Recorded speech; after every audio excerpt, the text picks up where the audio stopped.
Good morning, everyone. Thank you. Will the Housing Land Use Committee meeting of July 1, 2026 please come to order? It is now 10:38 a.m. I'm the chair of this committee, Nohelani Uuhajins.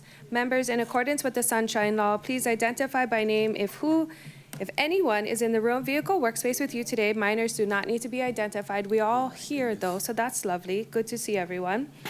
Let's begin our good mornings with Committee Vice Chair Kawanoi Batangan. Good morning. Good morning, Chair. Good morning, members. Councilmember Tom Cook, good morning. Good morning, aloha, Chair. Councilmember Gabe Johnson, good morning. Ohayo gozaimasu. Ohayou gozaimasu. There's no testifiers at the Lanai District Office, and I'm here and ready to work. Thank you. Thank you. Council Chair Lee, good morning. Ohayou gozaimasu.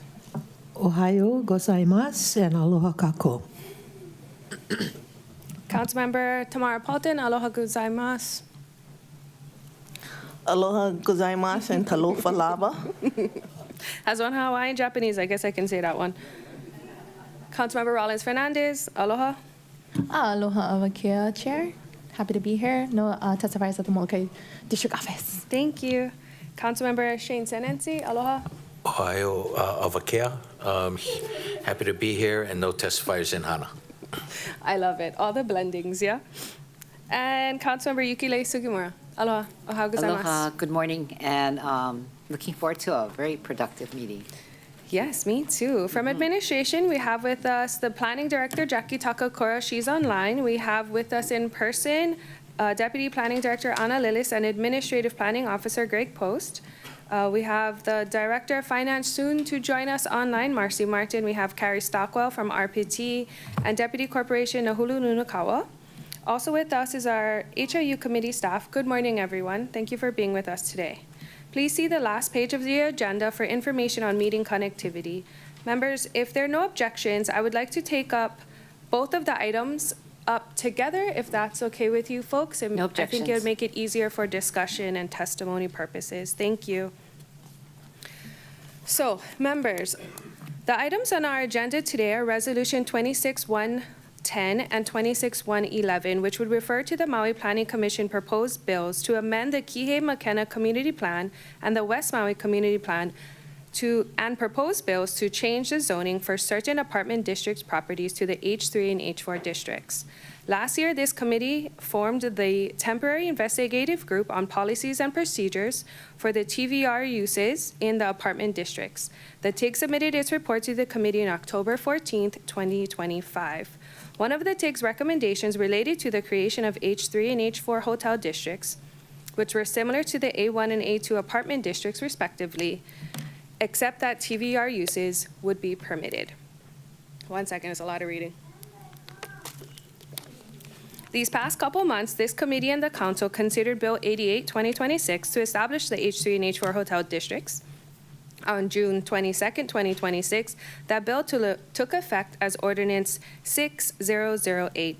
With the districts in effect, we can now consider rezoning apartment district properties on which continuing TVR rental uses may be appropriate.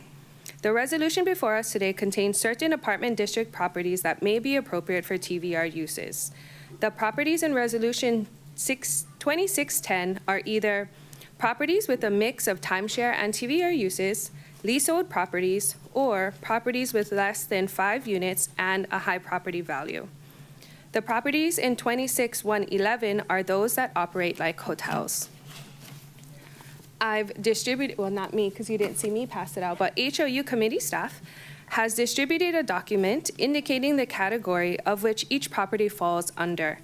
Attached to today's agenda is the last list of apartment district properties allowed to be used for short-term occupancy maintained by the Department of Planning. As a part of our discussion, we can consider amending the resolutions to add properties on that list with similar qualities to the ones already included. We can also consider removing properties from the resolutions. Rezoning for properties that do not fall into the purposes of the resolutions could be considered later. Property owners also have the option of initiating a change in zoning themselves. Joining with us to assist this discussion is Director Takakura and Deputy Director Lillis, and as well as Mr. Post from the Department of Planning. and Director Martin for the Department of Finance. Thank you all for being with us today. To begin our presentation, if we could hear from Planning for their opening comments, and then either Finance or RPT, we'll see who's on, and then we'll go to testimony then. So, Deputy Director, do you have opening comments? Thank you so much. Thank you, Chair, and thank you, members, and happy new fiscal year. Okay, so the department did receive the resolutions and did draft 2 response letters for the correspondence that you sent over, Chair. And although the mayor's, we haven't, it's not made its way yet through the mayor's office, we can speak to it, and I might kick it over to Greg Post if you want to give some remarks. Yes, thank you, Anna. Yes, those 2 letters are kind of in progress getting to you. If you like, I don't have to do it now, or I can do it later. I can go into a little bit more detail on some of the department's comments on each of the resolutions that are being presented today. It's up to your choice. Thank you.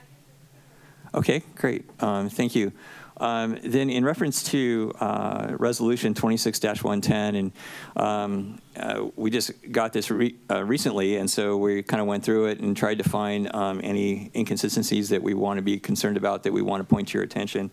So specifically, and I can read these into the record, under Exhibit 1 of Resolution 26-110, Exhibit 1, Section 2, when we were going through the Minatoya list, and you may recall in the past, I've identified the Minatoya list as not entirely accurate, and we have a claim at the bottom of it that says it may be subject to some errors. So what I did is I went through each of these properties just to verify that it had the proper zoning designation and community plan designation to make sure that we were accurately portraying this. And I found some inconsistencies in the Minatoya list that I wanted to point to attention, so we can read these in the records and they can be clarified on the ordinances. So under Exhibit 1, Section 2, the properties that are identified as 1444 Halama, 1440 Halama, and 1470 Halama actually have a community plan land use designation currently as single family, not multifamily, and so those should be changed within the ordinance. On Exhibit 1, Section 5, it identifies the Kahana outrigger. However, it only identifies 2 of the TMKs composed of the Kahana outrigger, but Kahana outrigger actually has 3 TMKs, and the department will recommend including that 3rd TMK that's not listed in the ordinance. Under Exhibit 1, Section 8, the department is recommending that that the reference to removing the A1 and A2 zoning districts as being compatible with the hotel resort designation be retained instead of being removed. We think the A1, A2 should be retained within the resort hotel designation in that community plan in West Maui. Regarding, and then also under Exhibit 2, Section 2, we would note that the Honokai property is currently split zone with 2 apartment district zoning designations of A1 and A2. We would recommend that that property be changed to H3 and H4 and maintain the split zoning designation that it currently has. Also within Exhibit 2, Section 2, as I mentioned before, it also lists the Kahana outrigger, and we would recommend that it include all 3 TMKs and not just the 2 that are listed, as that the 3 TMKs comprise the entire property. Under Exhibit 2, Section 3, the department recommends that the entirety of the property known as Milawai Ma'alea be changed from A2 apartment district to H4 instead of just a portion of that. And I can go into detail on any of these if you'd like. And then finally, a comment from the department. As you know, we are going to be forwarding this ordinance at some time in the future to the planning commissions. And it's always the planning commissions that are looking, or forwarding actually to the Maui Planning Commission, because that's only the Maui Planning Commission that's going to opine upon this. And as you know, the Maui Planning Commission will always want to get as much information and direction from the council. So I encourage the council, the department encourages the council to provide as much policy information and direction in why these particular types are being used, such as timeshare, leasehold, and other, how they apply specifically to properties, so that we can carry that information to the planning commissions when they're considering whether these specific properties should be changed. I'll also note that Maui County Code Section 510040A4, subsections A through E, indicate when a council may grant a change in zoning provided certain criteria are met, and that's within the code. And so I would encourage that the council review those and assist in providing that criteria to the Planning Commission, so showing how these changes in zoning should be approved based upon that criteria. And then finally, just make a note that, as you may recall, that when the H3, H4 was adopted and is now in ordinance, there were certain criteria that properties had to meet in order to operate transient vacation rental use. There were 4 criteria, actually, and those were within the A1, A2 district, and we moved those over exactly, or almost exactly, into the H3, H4. So it's going to be important for any of these properties to make sure that they meet all that criteria. For example, one of the criteria was that a building permit had to be issued prior to April 20th, 1989. I believe that all these properties do meet that criteria, so I'm not concerned with that.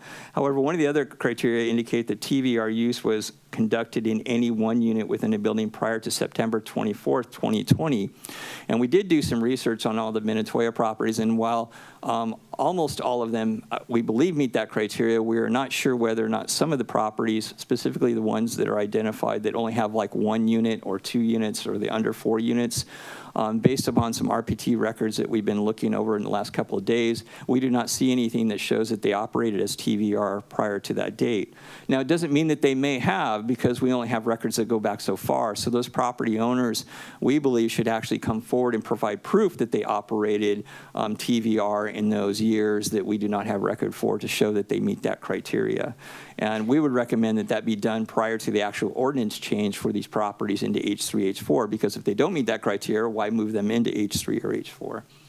The third criteria is whether or not the number of rooms or units allowed for TVR should not be increased beyond what was permitted on January 7th, 2022. So meaning any of the TVR units that were prior to that should not have increased prior to that date, January 7th, 2022.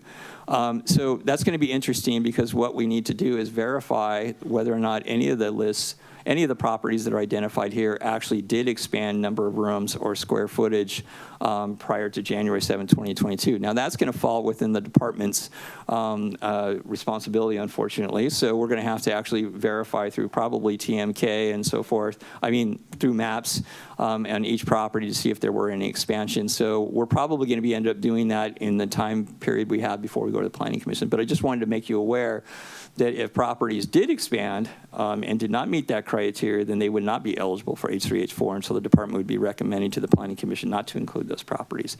So just wanted to make a recommendation that there will probably be some additional work on the department's part to verify some of this stuff, and when we report to the Planning Commission, we'll be making those recommendations. So thank you. Chair, Yes. can I just clarify that what he was seeing was in the transmittal and we're going to get a written copy in the future? I hope so. It will be in the transmittal, except for that last point that I made, because unfortunately I didn't include that in the letter, because it was something that we're thinking about these, as yesterday we just thought about that. And so that last point that I made about the department actually having to do the review is not in the letter, but that is something we would be doing. The point about the 1 unit, 2 unit, 3 units, those smaller properties, that is also not in the letter, as we just verified that through RPT tax records this morning. So those particular properties, we would encourage those property owners to come forward and provide evidence that they meet that prior to the adoption, the full adoption of the ordinance, and before it becomes effective. Thank you for the clarification. And I see Chair, 2 other people with clarification questions. So Member Rollins-Fernandez, followed by Member Batangan.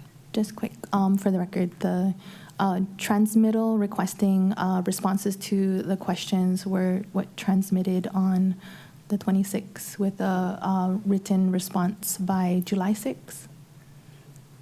Yeah. Because I assumed we were gonna probably hear a bunch of testimony today, and that, as you guys all got a poll, that was our proposed date. So we wanted to give them the most time, considering we probably will have to recess this and continue on Monday. Yeah. Mahalo, Chair. Yes, of course. Member Batangan. Thank you, Chair. Can I just get clarification on the department's last point regarding additional research needing to be done? So your recommendation is for this body is to pass the list as is, and then you'll do that research and then make your recommendations to the Planning Commission? Or did you want us, Or like, I guess, at what point do you want that information to be considered? I think that information, you can pass this forward and move it forward to the planning commissions, and we can do that research. The department has to do that research anyways. We could do that as a recommendation to the planning commission, and then when it comes back to you, you'll see. It'll be part of the record? Yeah, Okay, exactly. thank you. Okay. Do we have Director Martin on? If not, I'll ask Ms. Stockwell if she has any opening comments. Ms. Stockwell, do you have any opening comments for us?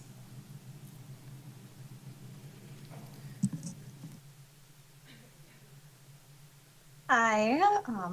Good morning. So we are in receipt of your transmittals resolutions 26-110 and 26-111, and we are getting that prepared for the body. We don't have any comments, but besides that, we can talk about the properties that are in the timeshare or leasehold designation. Thank you. Thank you. Okay, so then we'll move on to testimony. So testifiers wanting to provide testimony should sign up at the lobby, join on today's meeting via the Teams link, or call into the phone number noted on today's agenda. Written testimony is encouraged and can be submitted via the e-comment link at mauicounty.us/agendas as well. For individuals wishing to testify via Teams, please raise your hand by clicking on the Raise Your Hand button. If calling in, please follow the prompts via phone, *5 to raise and lower your hand, and *6 to mute and unmute. Staff will add names to the testifier list in the order of the testifier signing up or raising their hands.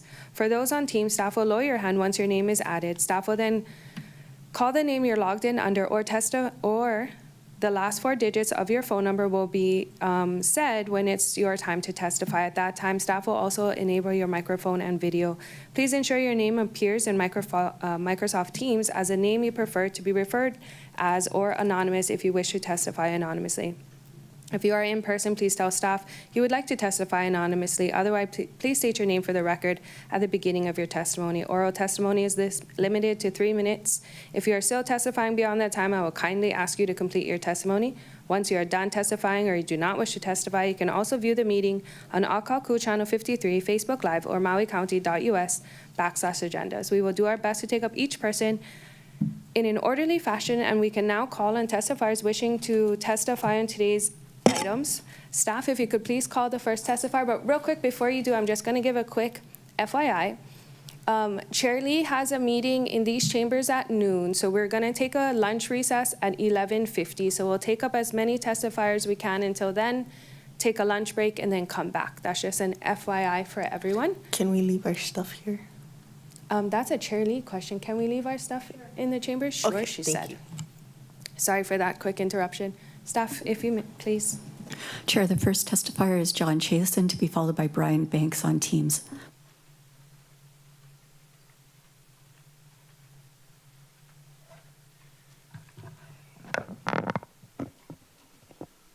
Ohayou gozaimasu, as my grandmother used to say to me when I was growing up. Aloha, honorable Maui Council members. My name is John Chason. I'm a longtime resident of Maui Sands 1, and I'm here today to give public testimony why Maui Sands 1 should be included on the TIGS Exhibit 2 list. Maui Sands 1 is a leasehold property built and operating since 1966 as a vacation rental property. So this clears us for the September 24th deadline that was discussed at the last meeting. Also, our 2-story building size and setbacks comply what was discussed then. Maui Sands 1 leaseholders are the Robinson and Weinberger's Trust. Maui Sands 1 is not affordable housing. Our total monthlies come in about $3,000 a month for each unit, and this pays for the land lease, the HOA dues, and maintenance fees.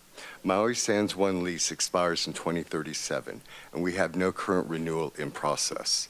We are, though, in the process of negotiating a land purchase. There is no mortgage option to buy at Maui Sands 1. For the banks, they like to see a land lease extend 5 years past the leasehold.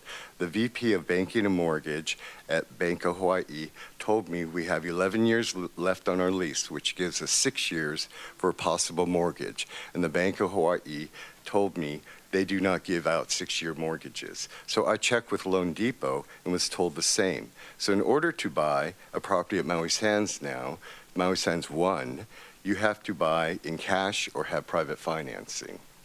Our sister property, Maui Sands 2, also known as Seaside, is on Exhibit 2 list. Maui Sands 2 was built 2 years later by the same developers in the late 1960s and on the same parcel of land as Maui Sands 1. Maui Sands 2 has the same design and construction as Maui Sands 1.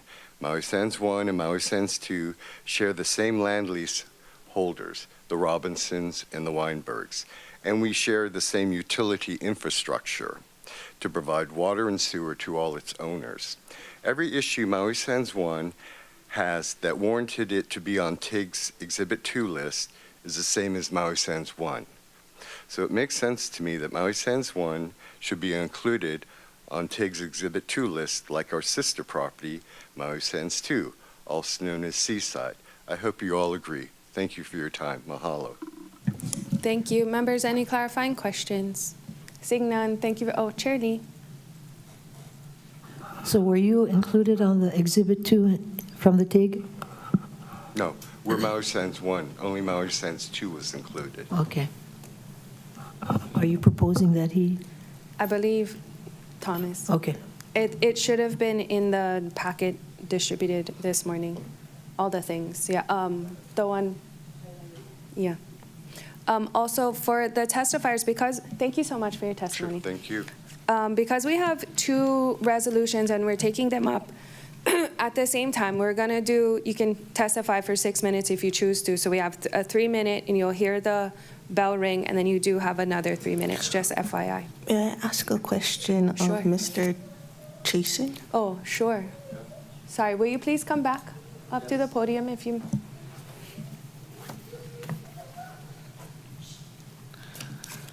Yes. Has Maui Sands 1 been doing timeshare? Before 2020? There were 6 units that were part of a timeshare, but not really called a timeshare. So I wasn't really clear about that. I did reach out to Destination Maui 2 days ago. They told me a company, LDS, owns 6 units. So they sent that email to them. And I was included, and I emailed them and asked them, are you an official, vacation, timeshare or not? They have not responded to me. And I only found this out like 48 hours ago, maybe. But I've been aware there's been 6 units that are held by a private timeshare company. So You don't know if they've been paying like timeshare taxes, or if they have any proof or evidence of timeshare? You're not aware? I do not. I'm hoping to maybe get that evidence within, the next 24 hours. If the people who emailed me the information saying, yes, we are a company called LDS, I don't know what that means. So possibly is my answer. LDS is better than LSD, but yeah, I'd hope for that proof or evidence as soon as I can dig it was it a up. timeshare. Yes, Thank I'll you. forward it. Mm-hmm. Thank you. Anything else? No? Does anybody else have any questions? Seeing none, thank you very much. Thank you. Next testifier, please. Chair, the next testifier is Brian Banks on Teams, to be followed by Rory Frampton. Aloha, Chair and committee members. My name is Brian Banks, and I'm a local small business owner. I'm testifying in strong support of Resolution 26-111. Mahalo for the thoughtful work you are doing to implement Bill 88 in a way that is efficient, equitable, and minimizes unnecessary burdens on property owners, local workers, and county staff. Only 4 Wailea condominiums are on the Minatoya list: Ekahi, Ekolu, Grand Champions, and the Palms. Since they were built, all 4 have operated primarily as short-term rentals, contributing significantly to the community through taxes and jobs. Resolution 26-111 includes 3 of those 4 properties, but excludes Grand Champions. Grand Champions is very similar to Ekahi, Ekolu, and the Palms, and I respectfully ask that it be included as well. We operate a very small local business managing just 4 vacation rental units in Ekolu, Grand Champions, and the Palms. Our units are nearly identical in size and layout, and we charge the same rates at each property. Our repeat guests don't distinguish between these properties. They simply choose whichever unit is available because the experience is essentially the same. They don't see a difference. These 4 Wailea Minatoya condominium communities offer comparable amenities, including golf course and ocean views, proximity to beaches, swimming pools, barbecue areas, convenient parking, and professional guest services with front desk. They were developed around the same time, are located within the same Wailea neighborhood, and have operated side by side as visitor accommodations for decades. From both a guest perspective and a business perspective, there is no meaningful difference between these 4 Wailea Minatoya condominiums. Since opening in 1989, the majority of the 188 units at Grand Champions have operated as short-term vacation rentals. Grand Champions owners have contributed substantial tax revenue while supporting local jobs and Maui's visitor economy. Grand Champions owners love Maui and its people, and they want to continue making those contributions. For these reasons, I respectfully urge the Council to amend the resolution to include Grand Champions alongside Ekahi, Ekolu, and the Palms. Treating all 4 Wailea Minatoya condominiums consistently would be in the best interest of the county, working families, and property owners. Everyone will benefit, everyone will win. Mahalo for your time and consideration. Thank you. Members, any clarifying questions? Seeing none, thank you very much for your testimony. Next testifier, Thank you. please. Chair, the next testifier is Rory Frampton, to be followed by Jeff Oyeoka. Good morning, Chair and committee members. I'm Rory Frampton. I'm testifying on behalf of my clients, Mackay Cam LLC. They're the owners of Mackay Sunset Inn, located at 1411 and 1415 Front Street. The Mackay Cam LLC is a family-owned and operated entity, the Chang family. They would like to be included on the 2611 since they operated as a hotel. They are located on the Mackay side of the northern portion of Front Street, and they are shoreline properties protected by a seawall.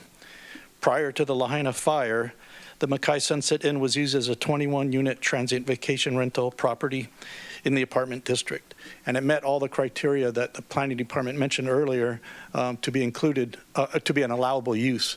Although they met all the criteria, for some reason, they were not identified on the Minatoya list. So they're not on any of the lists that you see in front of you today.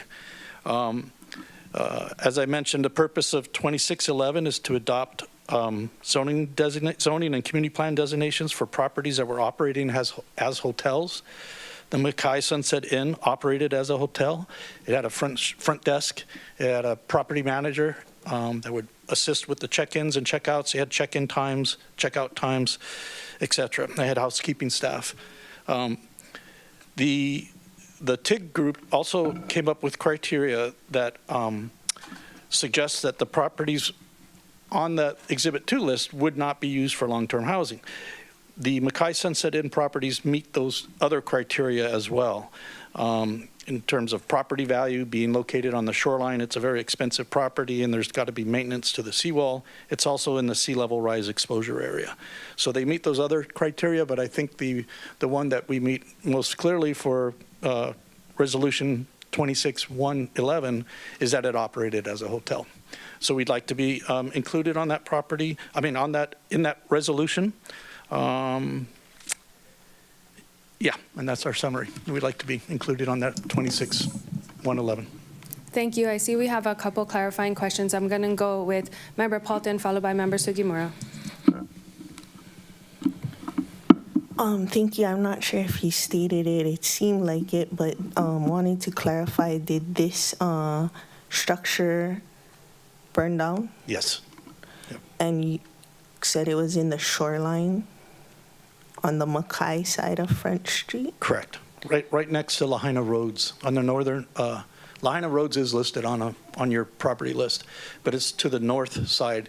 It's about, if you're coming from Kaanapali, it's about 8 properties down from when the properties start. So it's very much on the northern part of Front Street. But yes, it was burnt down in the fire. Can you repeat the numbers? You said 1411. 1411 and 1415, 2 properties. So there's no guarantee that they will be able to rebuild, or is there? They still have to go through SMA, and they would like to build as much as like as they can, but there's new requirements like flood zones and stuff like that they have to comply with, but they very much would like to rebuild as close to like for like as they could. So they're going to try and take advantage of the exemption to 2029, or is that one? Well, the SMA exemption does not apply to coastal properties, so they're going to have to get an SMA permit, and they'll have to get an approval from the based on the shoreline setback rules as well. Thank you. Yeah. Member Sugimura. Thank you. Nice seeing you. So just to fit the property descriptions that we're using, so the property name is what? The name of the the name of the operation is Mackay Sunset Inn. Inn. The LLC is Mackay Cam LLC. Oh, okay, so it's Mackay. That's the owner. Yeah. And then you'll give us a tax map key later. Yeah, I have submitted testimony. I think should be, yep.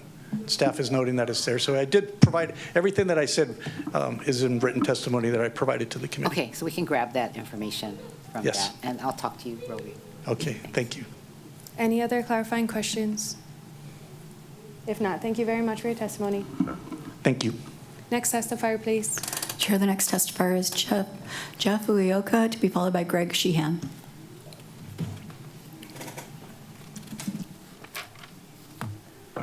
Good morning, Chair, members of the committee, Jeff Uyoka. Here on behalf of the Maui Eldorado today, they are listed on Reso 26-111. So I had to quickly give some background on them. They're a little over 200 units on 10.216 acres in Kaanapali. The property was purpose-built to engage in TVR, has a large front desk, a reception and guest services, concierge and bellman, and resort amenities, 3 swimming pools. Was always intended for hotel use, as was stated in their 1968 condominium declaration. A couple years ago, the West Maui community and a bunch of you folks agreed that it should be resort hotel community plan designation. So in the West Maui community plan update, they were changed. Just wanted to note also the Maui Planning Commission, when they reviewed Bill 9, they recommended to you folks that those properties that are community plan designated for hotel should be excluded from the effects of Bill 9. So thank you for including them in Reso 26-111. And then finally, the change in zoning will ensure continued consistency between the zoning and the community plan designation. And finally, kind of the biggest thing for me is they do have 14 ILW employees that their jobs kind of depend on this property remaining hotel-like use. So just wanted to throw that out there. Thank you very much for your time. Good luck today, guys. Thank you. Any clarifying questions? Chair Lee. Yeah, I just wanted to know the name again of the property. Maui Eldorado. Okay, thank you. Thank you. Next testifier, please. Chair, the next testifier. Sorry, one quick. Member Sugimura. One quick comment. So I want to, during the whole Bill 9 process, I spoke at length or often to the general manager from Maui Eldorado. So please thank him, number one. Number two is we did not include them, or they were not excluded because of Corp Counsel telling us to leave things as is. But here we go. Now your clients have to go through this whole process because we should have done what the Planning Commission had recommended at that time. So please express my apologies to them and thank them for their patience and diligence with us. Thank you. Thank you. Thank you. Next testifier, please. Chair, the next testifier is Greg Sheehan, to be followed by Andrew Reinhardt, both on Teams. Sounds good. Mr. Sheehan. Aloha, Chairwoman and honorable council members. My name is Greg Sheehan. I serve as the Vice President of the Association of Apartment Owners of Honokai Resort in Ma'alaya. On behalf of our association and our owners, I want to begin by sincerely thanking the committee for including Honokai in Resolution 26-110. We appreciate the thoughtful work that has gone into developing these proposed zoning changes, and we respectfully ask for your support in adopting this resolution. We've also submitted a written letter of support for your records. Honokai was built in 1970 as a visitor accommodation property. It was designed from the very beginning to serve transient vacation rentals in Maui. And for more than 50 years, it has continuously operated in that capacity while also providing taxes, jobs, and economic benefits to Maui. Even today, more than 90% of our units are used as short-term vacation rental units.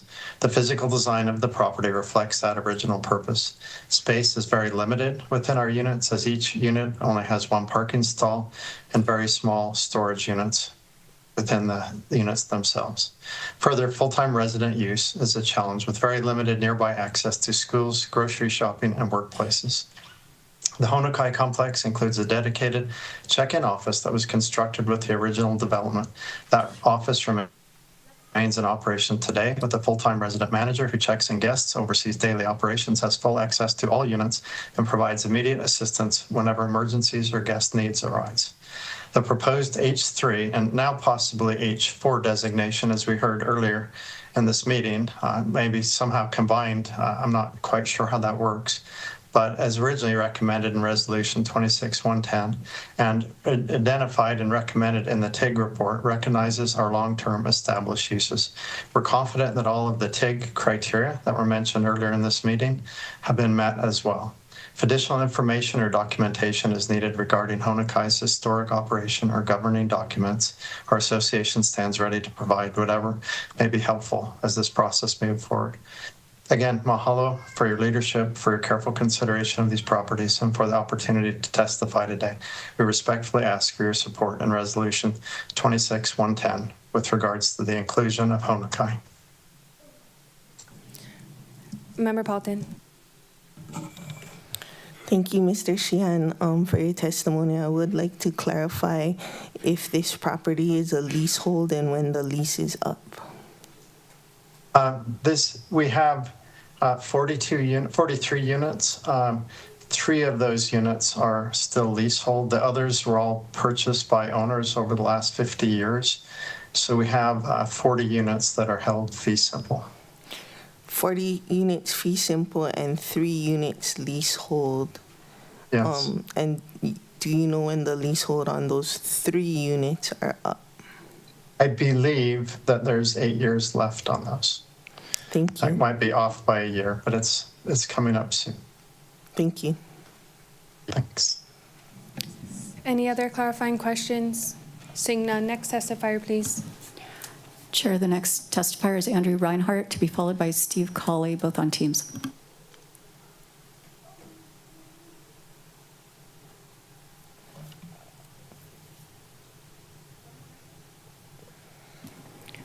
Andrew Reinhardt, you're unmuted on our end. If you could unmute yourself, it's your turn to testify.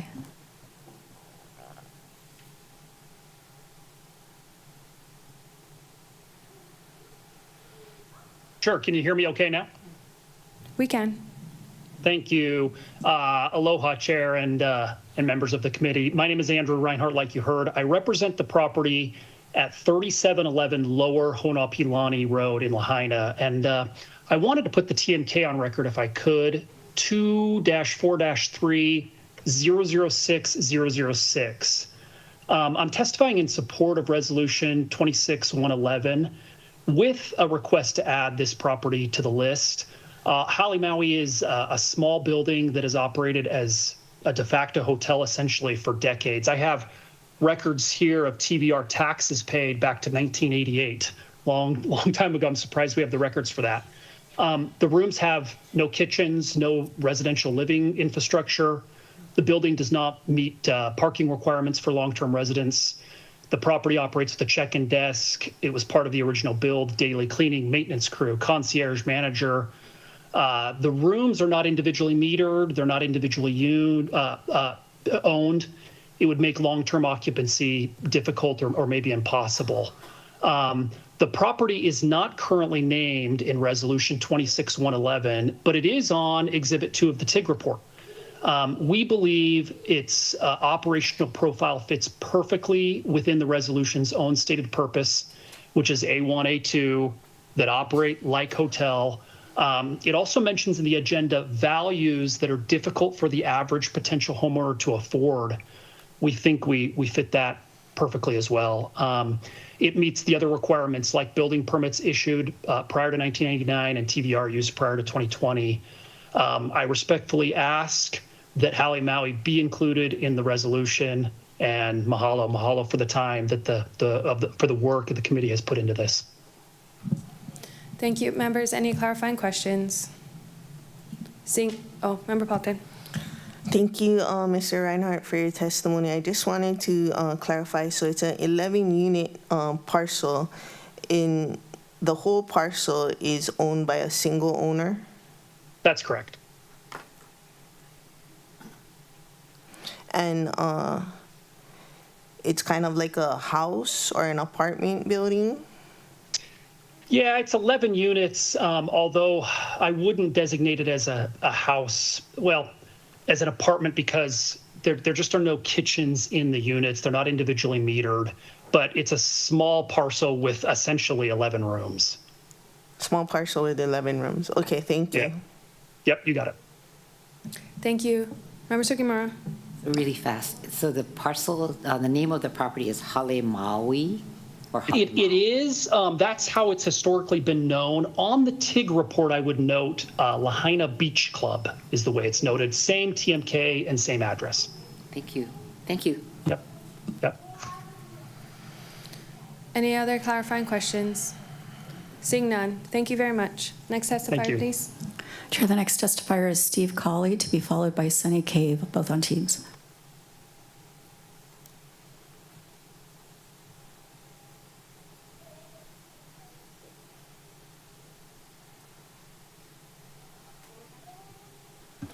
Steve Colley, it's your time to testify. Yes. Hi, can you hear me now? Yes, we can. Okay, thank you so much, and good morning to everybody over there. I'm representing Kahana Outrigger here this morning, and the head of the planning department at the very beginning did mention the primary reason that I am testifying today. Would you still like me to testify? Up to you. That is your call, sir. Okay, I will do so. So Kahana Outrigger, we have 4 buildings, 4 units per building, so 16 total owners. But for whatever reason, we have 3 TMK codes. 2 of the 3 TMK codes are included in Resolution 26-110, and we very much appreciate that. I am an owner in one of those 3 buildings, but I am here representing our 4th building, building number 4, whose owners would like to continue to rent on a short-term basis. Kahana Outrigger is a leasehold property. We pay $4,400 per month, and everyone is the same, whether it's building 1, 2, 3, or 4. We all pay the same amount, and that excludes utilities, insurance, mortgage interest, and payments. Sales are infrequent at our property. The last sale was, in fact, in Building 4, and it was for roughly $900,000. And right now, there's only 1 unit available for sale in another building in excess of $1.5 million. Right now, I believe our tax assessed value is roughly $1.1 million. Our owners don't know this yet. My wife is the president of our AOAO, but there is a special assessment coming. We've had, with all the rain that we had at the beginning of the year, we've had roof damage. We had dry rot last year. We've got some solar panel issues. Put it all together, every owner is going to be hit with a $75,000 charge over the next year.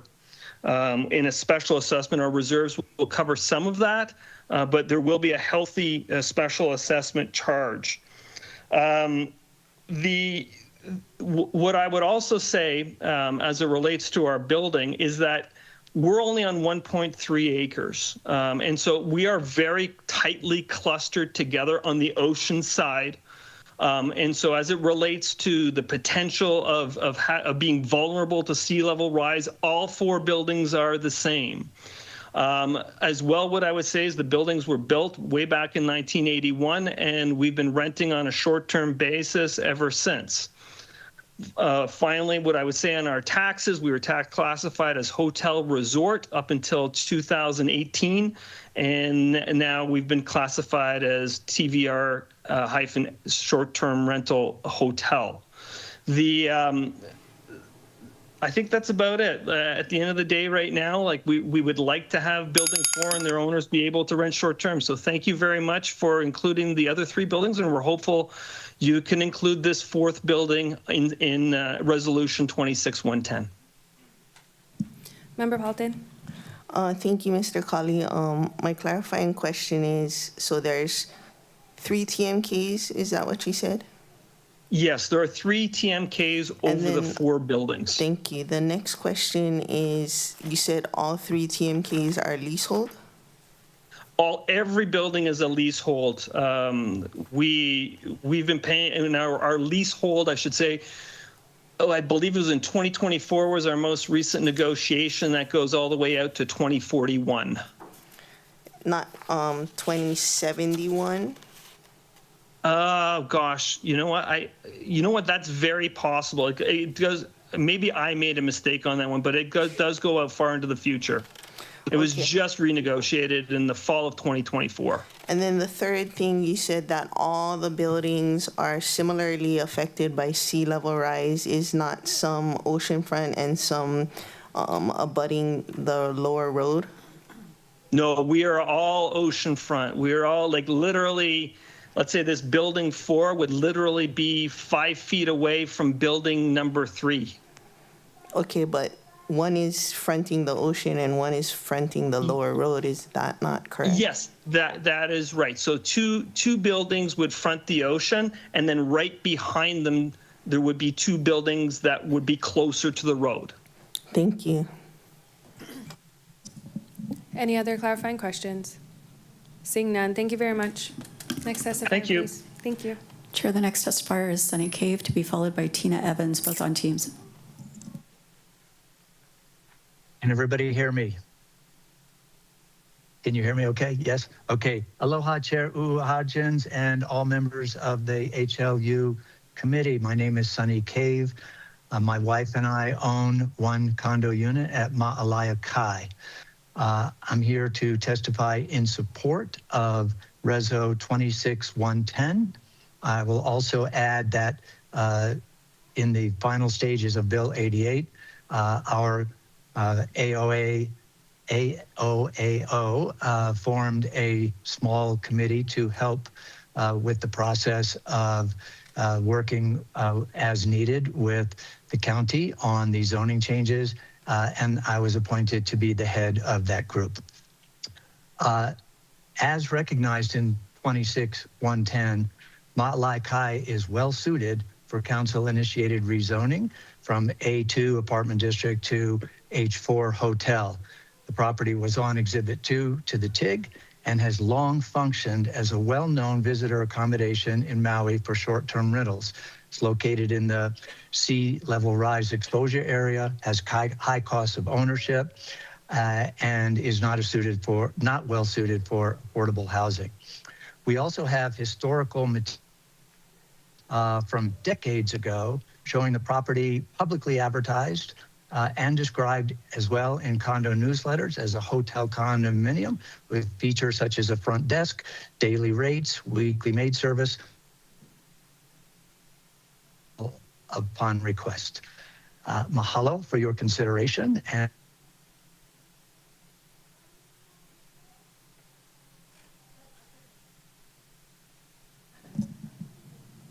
I think he was, oh, you kind of cut out the last like 5 seconds, but it sounded like you were done.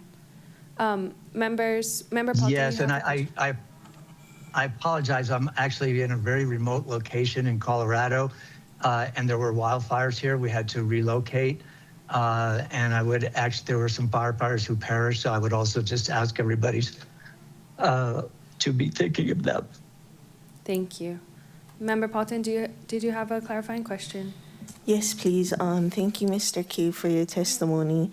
I just wanted to verify is this 79 total units with 2 of the 79 being leasehold units? I'm not aware of any leasehold properties in our complex. When we bought, we have a fee simple deed. The president of our AOAO, I asked him this question yesterday. He thought the entire complex was fee simple. But if there's any question about that, we can go look into it and get back. That would be great if you could email the committee if there are any leasehold units and if there are, when the lease expiration is. Okay, I will follow up. Thank you so much. Thank you, Member You're Bolton. welcome. Any other questions? Be safe out there, Mr. Cave. Thank you. Thank you. Next testifier, please. Chair, the next testifier is Tina Evans, to be followed by Mike Pitlinski, both on Teams.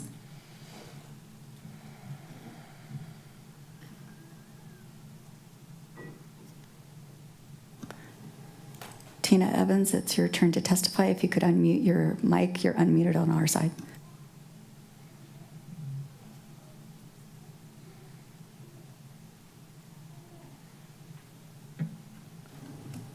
One more Sure. time. Tina Evans, please unmute your mic. There's a microphone icon on your screen. Chair, would you like to go on and come back to her? Yes, please. Chair, the next testifier is Mike Pitlinski on Teams.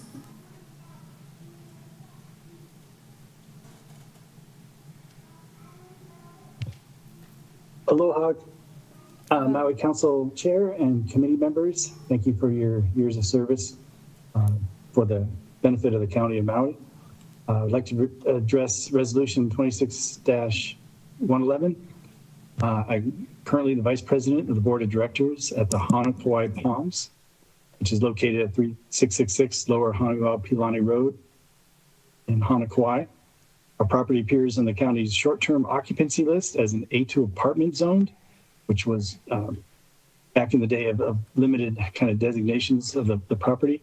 And we have 30 fee simple units. Hana Kauai Palms was originally built in 1965 by the Sheridan Corporation and originally sold to be operated as a hotel between 1967 through 1969, and then sold to another hotel corporation to be used as a vacation resort from 1970 through 1975. Starting from 1969, individual units were offered for sale to individual owners. The original owners that purchased these units had used them still as short-term vacation rentals in the Hana Kauai Palms rental pool. Many of the original owners and families who purchased are still owners to this day and have used their units as short-term rentals since 1969. And that includes Kevin and Barbara Carter of Unit B5, the Boone family from A6 and B7, Pearl Tahala and her daughter Karen de Brittany of A7, just to name a few. We even have copies of our original vacation rental resort brochure and postcards dated from the 1970s showing our resort and showing our complex. Now, over the years, some owners rented out their units long-term and a few even lived on property. Our association house rules has allowed the mixed use of being short-term, long-term, or owner-occupied ever since the inception. Currently, there's only one owner that lives on property, 7 are long-term rentals, and 22 are short-term rentals. A lot of this is due to the complexity and challenges of maintaining such an older unit on the Macau side of the lower road. The units were made with just one parking space per unit. We've had a lot of challenges maintaining the property, including currently this year, we're looking at some very costly repairs. We have a parking lot project that's trying to go through the bidding process. It's going to be well over $90,000 to repair. We have building block repairs that it's reaching into the $240,000 range this year. So maintaining and owning these units is tough at a We currently understand the H3, H4 framework. We would very much like to be considered that the Hanakawai Palms be included in the new H3, H2 category, since we have a long history of being a vacation rental resort and decades of being licensed STRs and transient accommodation tax contributors to the County of Maui and the state of Hawaii. Thank you very much for your consideration. Thank you. Member Pelton. Can you clarify what you mean by Macau side of the road? Oh, we're on the mountain side of the road. We're not on the ocean side of the road. We're across from the Hanakawai Palms Beach Park. And you feel that property looks like a hotel? That's what it was initially designed to be. It's 3 individual buildings, just 2 stories in height, small little units, 500 square feet for the 1 bedrooms, 600 square feet for the 2 bedrooms, and just only 1 single parking space per unit with not any real additional parking spaces. I understand you said that's what it's originally used as, but it doesn't really put Maui's best foot forward. Thank you. Member Cook, followed by Member Johnson. So, thank you, sir. Could you clarify the name of the building? Hanakawai Palms. Okay, thank you. Member Johnson. Thank you, Chair. Thank you for your testimony, Mr. Pitlinski, if I said your name correctly. I didn't hear you because it was a little garbled, but can you clarify, are there any long-term residents living in any of the units? We have approximately 7 long-term. You said 7? Okay. 7, and a majority of those are FEMA line of fire survivors. Okay. Our complex, when the call first came out way back after the fires, rose to the occasion, and over 27 of our units originally housed fire survivors over the last 3 years. Being that we were short-term, it was a definite benefit that we had the space, we had the units that were well-equipped to then bring in fire survivors to be housed in an emergency situation. Totally appreciate that. But I seem to recall that your place being long-term renters for many, many years. Is that correct? Like over half, I think. I've been an owner for 20 years, and 20 years ago, it was about 1/3 long-term, 1/3 owner-occupied, and 1/3 short-term rentals. Yeah. All right, thank you. But originally, when it was sold and used as vacation rentals. Thank you. Thank you. Anybody else have any clarifying questions? Seeing none, next testifier, please. Chair, we can return to Tina Evans on Teams to be followed by Malama Min on Teams. Good morning. Thank you. I had to pull myself together. I was a little emotional after Sunny's testifying and letting us know about the Colorado fire. So my name is Tina Evans, and I serve as the AOAO president for Maui Vista, a premier resort in South Kihei. Thank you for providing the time for me to present today. On behalf of the Association of Apartment Owners of Maui Vista, we respectfully submit this testimony for rezoning of the Maui Vista property from its current A1, A2 apartment district designation to the proposed H3 or H4 hotel district, as recommended by the Maui County Council. We understand that Maui Vista has been identified as a qualifying property for rezoning and wish to affirm that the property clearly meets the eligibility criteria outlined in Bill 88. Maui Vista has a long and well-documented history of operating as a condominium tennis resort, serving visitors to Maui Vista, or to Maui. The original 1980 Maui Vista sales and marketing brochure targeted buyers looking to purchase a vacation rental condo with a tennis resort atmosphere. In the past, the property was marketed and managed by Aston at Maui Vista Tennis Resort, operating under a hotel-style management model. Following that period, the property continued to be professionally managed by AA Oceanfront, which provided centralized front desk and guest check-in services for many units.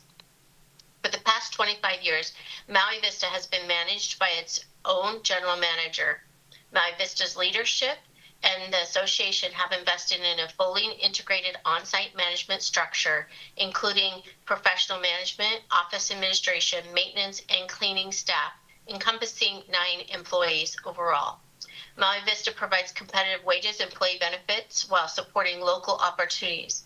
This model reflects the property's longstanding commitment to functioning as a unified visitor destination and centralized management of the resort's shared amenities, while the individual residents remain independently managed. Maui Vista's historical use is further supported by its classification in Maui County's real property tax record as a hotel resort between 2009 and 2017. Today, most units continue to be assessed and taxed at short-term vacation rentals. The property's physical infrastructure and operational design have always supported this function as a transient vacation and rental destination. Approximately 75% of the units are one-bedroom condos of 600 square feet or less. The property also includes 6 tennis courts, 3 swimming pools, and a resort-style amenities designed specifically to serve registered short-term guests.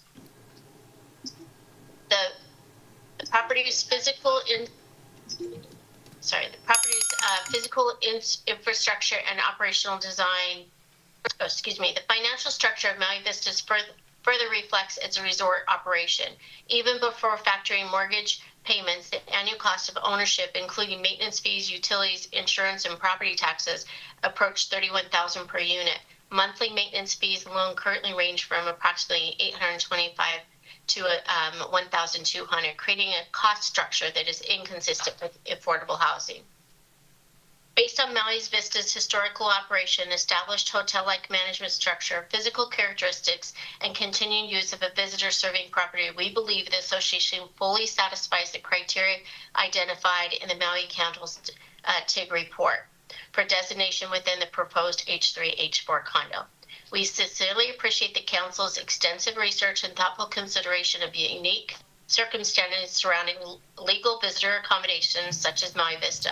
We are grateful that the property has been included among those recommended for rezoning and respectfully request your continued support of Bill 88 and its resolutions. Maui Vista looks forward to working collaboratively. Ms. Evans, if you could please wrap up. Thank you. Oh, sure. And rezoning. The Maui Vista owners have a desire to have the property automatically included in the H3, H4 zoning, and we will prepare a package with government documents, meets and bounds, and historical a letter and send to the council and committee next week. Thank you. Member Paulton. Thank you, Ms. Evans, for your testimony. I wanted to clarify, is any of the units operating as a timeshare? No. Are any of the units leasehold properties? No. Is there any split zoning? Or is it all A1, A2? It's all A1, A2. Thank you. You're welcome. Thank you. Member Sugimura. Thank you. Quick question. Are your employees part of a union? No. Thank you. Thank you for testifier information. You do have 3 minutes to testify on each resolution, but not more than 3 minutes to testify on any one resolution. Thank you. Next testifier, please. Chair, the next testifier is Malama Min, to be followed by Autumn Ness, both on Teams.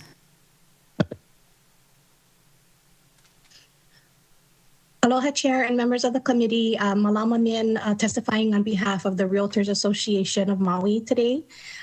We are in strong support of both resolutions before you today, Resolution 26-110 and Resolution 26-111. We appreciate the hard work of the council and of this committee, as well as the TIG during the Bill 9 process. And we also appreciate your hard work on the passage of Bill 88. You folks have heard from us before many times. I'll keep it brief.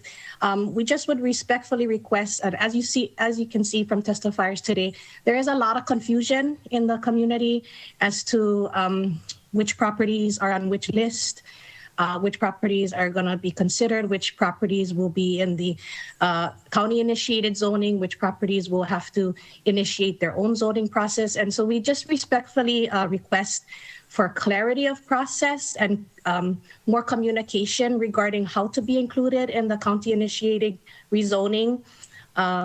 Properties that are not listed but meet the requirements need a reasonable path forward for rezoning. So we just respectfully ask for more clarity in the process so that we all can be clear about how we can move forward. So thank you again for your time and your hard work. Thank you very much. Member Paulton. Thank you. Can you remind me what you said your role was? I am testifying on behalf of the Realtors Association of Maui. And so if the criteria were clear, you would be able to help us get the information, or no, you just advocate? Yes, we would love to be a resource for you folks. We would appreciate more collaboration so that it would be more efficient for you folks as well as for the many shareholders and stakeholders in the community, so that we can know exactly what is the path forward for different properties. Because as you can see in the testimony today, there is a lot of confusion. There are many properties that are on one list but not on another. Some that aren't on any of the lists, but they meet the qualifications that are in the resolutions. So we would love to be a resource to you folks and work together on streamlining this process. Okay, just to clarify for me, if you could come up with a list of properties that have operated timeshares, properties that have leasehold, and what year the leasehold expires, to just double check our work. I wouldn't mind that. We would be happy to do that. In order for it to be conclusive, we'd want to know what list of properties would you like us to verify? Is it the Minatoya list and which Minatoya list, or is it the Exhibit 2 list? And as I mentioned, there are many properties that qualify, that meet the qualifications. They're A1 or A2 zone. They've been operating legally as STRs, but they are not on any list. To clarify for me personally, it would be properties that have timeshare or leasehold, what year the leasehold expires, that currently operate as Minatoya properties. Okay. Thank you so much. Yes, we'll be happy to do that. Willingness to double check our work. Thank you. We'll be happy to do that. Thank you. And then I should have said this in my opening remarks, but there are more county-initiated change in zoning to come. So just FYI, but I'm not going to get into it right now during testimony. Member Sugimura. Yeah, Chair, thank you very much for taking us through this process one step at a time. Appreciate that. But going back to Malama Min, so I hear what you're saying, and there are probably a lot of anxious property owners or properties out there that are wondering what the next steps are. So, Chair, if you would allow me to, I'll talk to Malama Min outside of this meeting and maybe get some ideas of how we can find out how Realtors Association of Maui can assist us with this communication and education. Okay, thank you. I'll talk to you later, Malama. Okay, thank you very much. Appreciate you folks. Any other clarifying questions? We'll take one more testifier before we go to lunch and allow Chair Lee to use the chambers for her task force meeting. Okay, Chair, the next testifier is Autumn Ness, and then after lunch to be followed by Phil Mills. Aloha, Ms. Ness.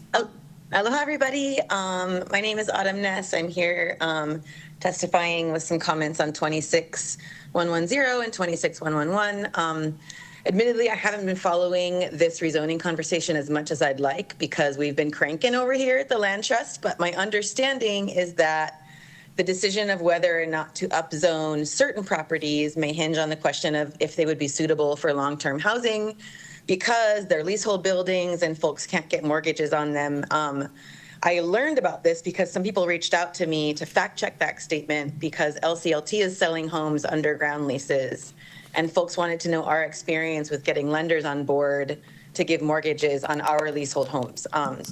Our ground lease situation and the leasehold nature of some of these buildings is a little different, but also have a lot of similarities. And we're really well versed in Fannie Mae's selling guidelines, and we figured out which local lenders do these loans. And I would hate for an erroneous, like overly broad statement to be the reason that you folks decide whether or not to upzone a specific property. In my opinion, a more accurate statement would be that certain properties are not mortgageable if they're leasehold and they don't meet certain standards as outlined by Fannie Mae's selling guide. I actually emailed you guys a link to the e-comment in this morning to Fannie Mae's National Selling Guide. There's a section on leasehold properties that says leaseholds are totally lendable if they have these basic things. And the only one that was really a flag, the particular one, is that the life of the lease must be longer than the life of the mortgage by 5 or more years. So, for example, you can't get a 30-year mortgage on a leasehold property that only has 20 years of lease left in it, right? That makes sense. But if a lease has 35 or more years left in it, you absolutely can get a 30-year mortgage. That's important because I think you guys are figuring out that some of the properties that have leaseholds do have leases that end soon, and those won't be mortgageable. But there are properties that still have 35 plus years on their lease, including the Kahana Outrigger. So I sent that ground lease in particular to our partner at American Savings Bank for review. ASB is one of 4 lenders who have pre-approved LCLT's ground lease. We actually have the 4 lenders on our website for public information. So I started with them for advice. When I told him about like the blanket statement that we've heard in these chambers for years, that lenders won't lend on leaseholds or lenders won't lend on long-term deed restrictions, he laughed a little and he said, and I quote, "Leaseholds, we love leaseholds. I mean, we didn't always love leaseholds, but we love them now. And we also don't love 15-year leaseholds, but we lend on leaseholds all day long." Like, that's a direct quote. So he's going to have their legal team at American Savings Bank review specifically the Kahana Outrigger ground lease and give an opinion on whether they would give mortgages on that specific ground lease and get back to me ASAP. And I can pass that info on to you guys if you think that's helpful. So I guess I would just say, if there's a particular building in question and the deciding factor on whether or not to upzone it hinges on if it's suitable for long-term housing because it's leasehold and can folks even get a mortgage on it, maybe wait for just a hot minute and we can get an opinion from one of the banks who is really well-versed in leasehold lending locally, and perhaps that can make your decision easier. I need to flag here that not all banks are created equal.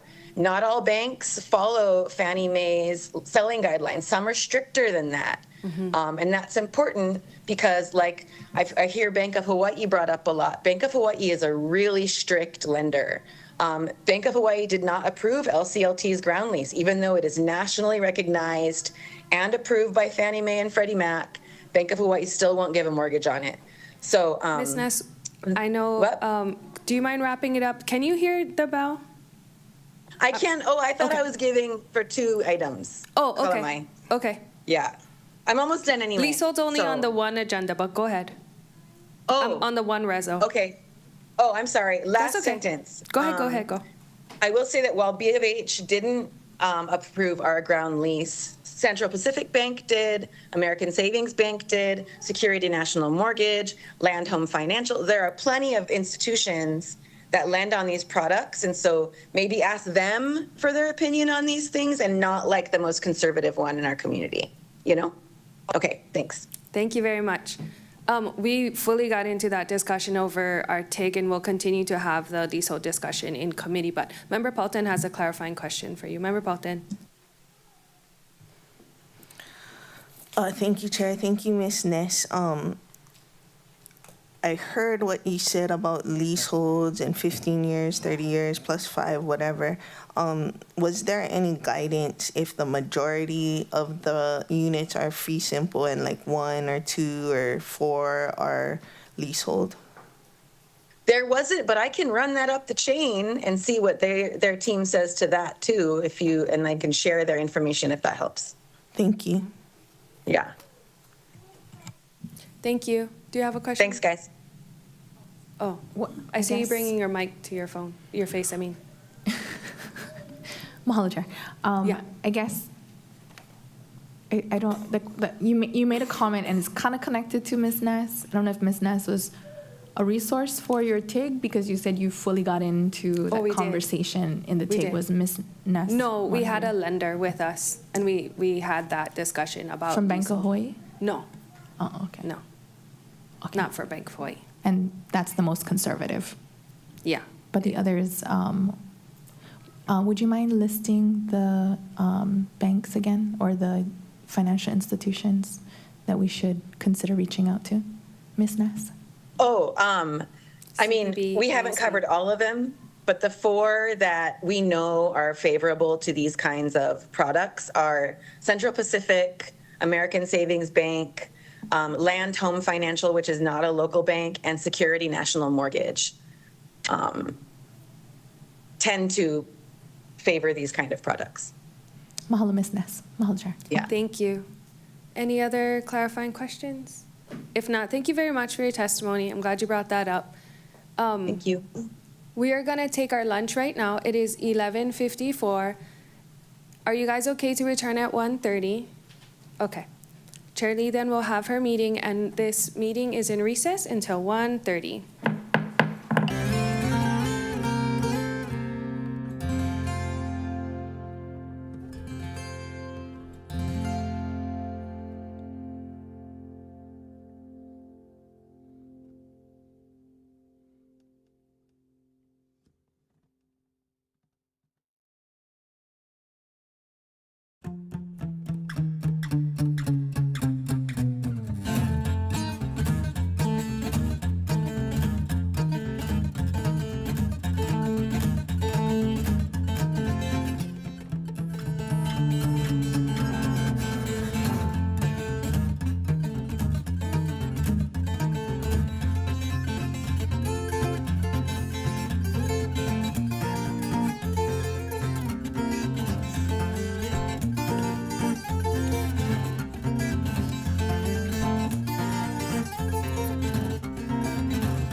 Good afternoon, everyone. Will the HLU committee please reconvene? It is 1:44 p.m. and we just got back from our lunch break. We left in the middle of testimony and we'll pick up where we left off. So staff, if you could please call the next testifier. Chair, the next testifier is Phil Mills, to be followed by Dan McKenna, both on Teams. Hi, good afternoon, Chair. Aloha, Chair and members of the committee. I hope you enjoyed your lunch and that it didn't make anyone too makahiamoe. My name is Phil Mills, and I'm the president of the board of directors for the Haleʻona Eo'eo, located at 3823 Lower Hanoʻapiʻalani Road in Lahaina. And our board is in strong support of Resolution 26110, which proposes to rezone our complex and others to H3 and H4 hotel districts. We have submitted written testimony, including a meets and bounds legal description of the property and copies of original marketing and project information for your review. Haleʻona Loa is a 68-unit oceanfront complex constructed in 1969. Originally, Haleʻona Loa was a leasehold property. For decades, it has operated as a legal short-term vacation rental property and has functioned in many ways like a small resort. The property was also previously identified as hotel zoned in 2017 tax records and prior. Haleʻona Loa was designed and operates with resort-like functionality. Its original marketing literature and news articles refer to Haleʻona Loa as a quiet, secluded resort or secluded vacation resort. Another says our units were designed to provide carefree resort living and that we were located on Maui's Kanapali Vacation Resort coastline. There was an 800 number for reservations. Inquiries were to be made directly to travel agents. So the property originally included a front desk, and visitors driving along Lower Hanoʻapiʻalani Road could identify whether there was availability by means of a rentals sign along the road that indicated potential vacancy available. Guests could stop at the property and rent accommodations in a manner similar to a traditional hotel, motel, or small resort. When originally opened, both linen and maid services were provided. Today, Haleʻona Loa continues to provide guest-oriented services and facilities. The property includes an office for an on-duty resident manager who greets guests, answers questions, assists with their stay, and helps ensure a positive visitor experience. The property also maintains a lobby area where guests may check in, register their vehicles, and receive information related to their unit and stay. The property only allows for one vehicle per unit. Haleʻona Loa further supports guest use through a range of shared amenities, including a pool, barbecue areas, a shuffleboard court, kayaks, surfboards, a community sun deck, a newly renovated elevator, and convenient luggage carts. These amenities are commonly associated with vacation properties and help create the visitor experience that Haleʻona Loa has provided for many years. So we respectfully request that the committee recognize these hotel-like characteristics and support the rezoning of Haleʻona Loa from the apartment A2 district to the H4 hotel district. We strongly support the committee forwarding Resolution 26110 in its current form, which includes Haleʻona Loa, to the Planning Commissions for their consideration. I want to thank you very much for your time and leadership. I'm available if the committee has any questions. Thank you. Member Paulton. Thank you, Chair. Thank you, Mr. Mills. I wanted to clarify, you said there's 60 total units at Haleʻona Loa? 68. And I also wanted There's to 67 units. Sorry, go ahead. Finish. Go ahead. 67 units with one for a resident manager, so a total of 68. Thank you. And you said it originally operated as a leasehold? It was leasehold, yes. Is it still leasehold? It is not. It's fee simple. It was bought out, I think, sometime around 2000, between 2008 and 2011, if memory serves me correct. I was not an owner at that time. So it's no longer a leasehold property? It is no longer a leasehold. It is fee simple. Thank you. And then you said that there was a, what are the hours? When I visited the property, I didn't see any place to ask questions. I took the elevator up to the top to look because there was no beach access, but I didn't see anybody checking folks in or available to answer questions. So people check themselves in. That's one way people check in. They can do it through whoever they're renting their unit through, so they can check in that way. And then we have a resident manager who is on site. And so he's not always in his office because he has other duties. And so he is on property, out and about. And so he'll catch up with people at some point when he's back in his office, or he notices there's a new car in the parking lot or sees somebody new. So he keeps a pretty vigilant eye on things there for us. Thank you. Of course. Yeah, thank you. Any other questions? Clarifying Sorry. questions? Member Rollins Fernandez, go ahead. Mahalo Chair, aloha, Mr. Mills, mahalo for your testimony. So you said that so the resident manager is an employee, or do you folks have employees? He is an employee. Yes, we have one employee, and then we have other services, other people that we hire on premises that our resident manager, in essence, manages. But we have a full-time resident manager on premises. So we, at the present moment, and I don't want to get into the weeds on this, but our resident manager is on a medical leave of absence. And so without getting into employee issues, right, which could be problematic, we have a couple of people who are filling in on a temporary basis. And so that could also be why Ms. Palton, did I say that correctly? Perfect, okay. Did not potentially see the full-time resident manager out and about because he's just currently not available. We're hoping that he'll be back in a few months. But the resident manager's job isn't to check people in. I think that was the point of her question. Oh, I see. Not to check people in, but to make sure that we know who's on premises. That's correct. If like cars on the premises, his job is to make sure that things are secure and safe for everybody. Whether it's long-term, we do have FEMA residents in our complex.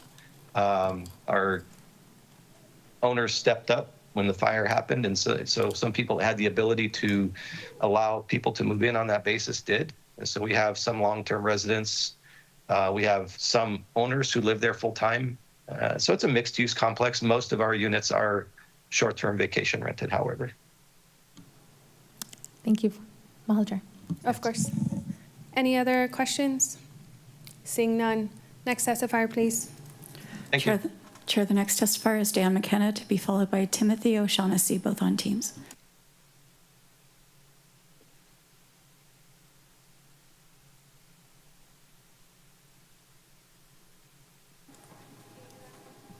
Dan McKenna, it's your turn to testify. If you could unmute yourself, there should be a microphone icon near the top right of your screen.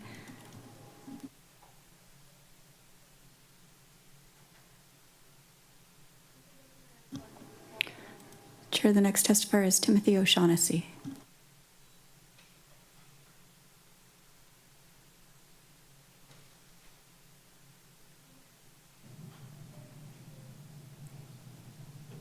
Timothy O'Shaughnessy, it's your turn to testify. If you could unmute yourself, you're unmuted on our end. I think I'm unmuted. Yeah. We can hear you. All right. Very good. Thank you very much, members and council persons. I'm testifying on behalf of, I'm getting some back over here, but I'm testifying on behalf of Ali Mackay, AOAO, and we are in support of resolutions 110, 111, and certainly whichever one will clear up some of the confusion that has occurred in the past several months regarding where everything stands. But hopefully it would move Kahala Mackay into a hotel zoning category. We submitted, or I personally submitted, 2 letters with attached documents to the committee and to various members of the council, including the chair, that also attached some documentation that really goes back to the beginning of Ali Mackay back in 1974. It was a public, excuse me, from the Hawaii Real Estate Commission issued its final horizontal property regime, parentheses condominium, public report for Ka'alima Mackay, dated May 13th, 1974. As part of that, there is some language that said at that time that the property shall be created for apartments and shall be occupied and used only as private dwellings for the respective owners, their tenants, families, domestic servants, personal guests, except that the apartments may also be used for hotel or transient purposes. So that gave us some historical perspective about the property itself. Indicated that from our point of view, it's always been for a transitional residency or hotel purposes. So I go back to the proceeding that took place by this committee in October of this past year, where there was brought up that Ka'alima Mackay also has timeshares on its property. So the question was raised whether or not timeshares would indeed exclude it from treatment under the Bill 9 legislation or whatever. In my 3 minutes goes quick, so I'm trying to be quick for you. In my written communication, you'll see a transcript to that effect. I want to say that I hope we can be appropriately moved into the proper zoning based on what Ka'alima Mackay is. And I heard the bell. So I'm going to say, please review my written testimony. And I want to say that I appreciate all the work of the committee and the council. And I wish you all a very happy and safe July 4th holiday. Thank you. Thank you. Members, any clarifying questions? Member Paulton. Thank you, Chair. In that written communication, would it have shown timeshare usage prior to 1991?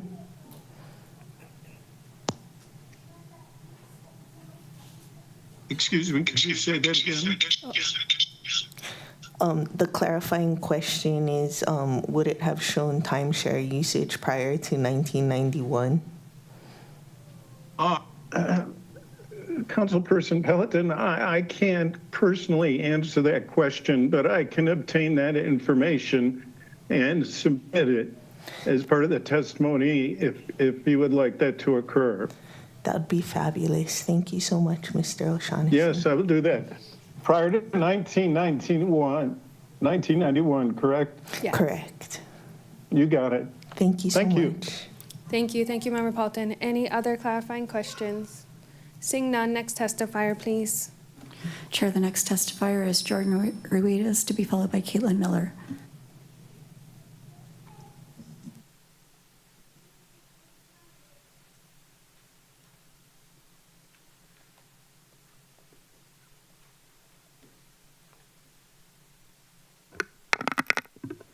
Aloha, Chair and Council members. I'm Jordan Ruiz, and I'm testifying on behalf of Lahaina Strong, and mahalo for your folks' time today. We want to recognize the effort that you folks are taking to listen to community concerns and work toward a more balanced path forward.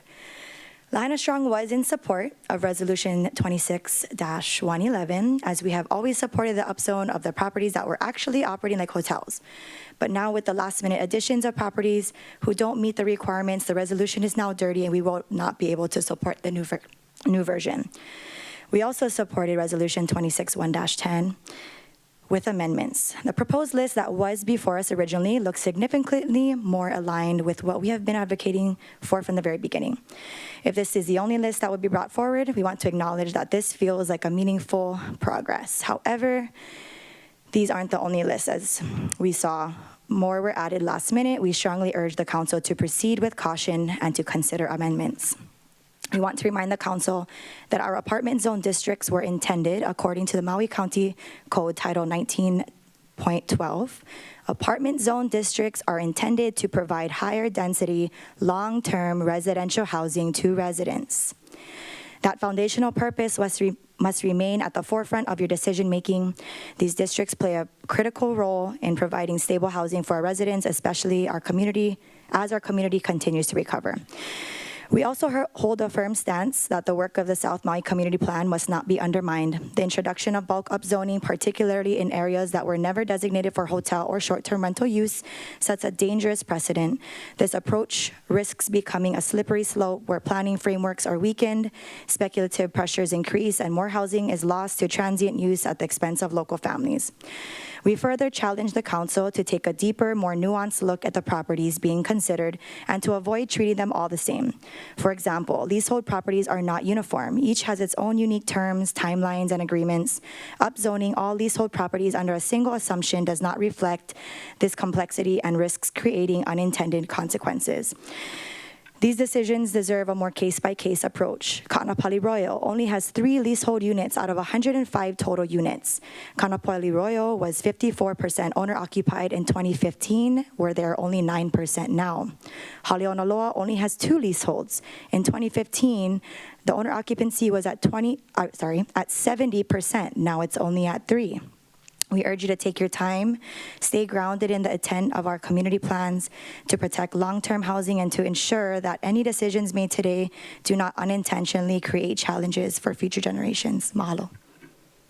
Thank you very much. Member Paulton. Thank you, Chair. Just a couple clarifying questions. The gentleman, Phil Mills, was saying that Haleonoloa is no longer a leasehold.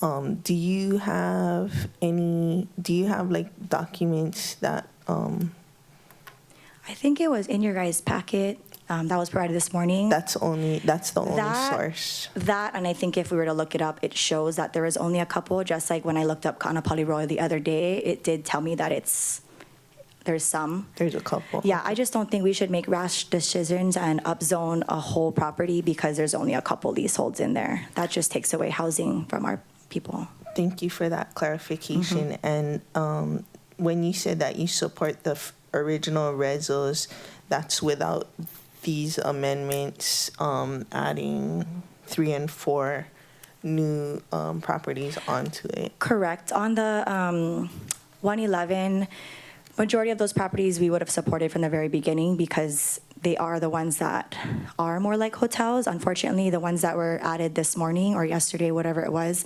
some of those do not meet the requirements, and we feel that those are added to the list. It could make it, it is going to dirty it and make it hard to defend. And also, I just want to point out that folks that have testified previously to today and were not aware of the changes made today said that they had supported these resos, but I don't know if they would support them knowing that more properties have been added on this morning. And I think Kamaole Sands was on your previous testimony, but you're referring to Luanakai and Mahina Surf? Correct. And then, okay. And then you want to scrutinize the leasehold properties, like especially if there's only a couple units of the whole. Yeah, and we did some research on it, and like Autumn had said earlier, some of the leaseholds we won't be able to get mortgages because the ground lease isn't long enough, and we fully understand that. But doing my research, there were a couple that they are long enough, and especially if properties like the one earlier said they just redid it in 2024, that tells us that there probably is a good amount. So why would we treat them like the ones that don't have a good amount and just say, oh, that's not housing, when it could very well be housing? Thank you. What about properties that have lease negotiations every 10 years? That doesn't play in, or Yeah, those ones seem a little more difficult.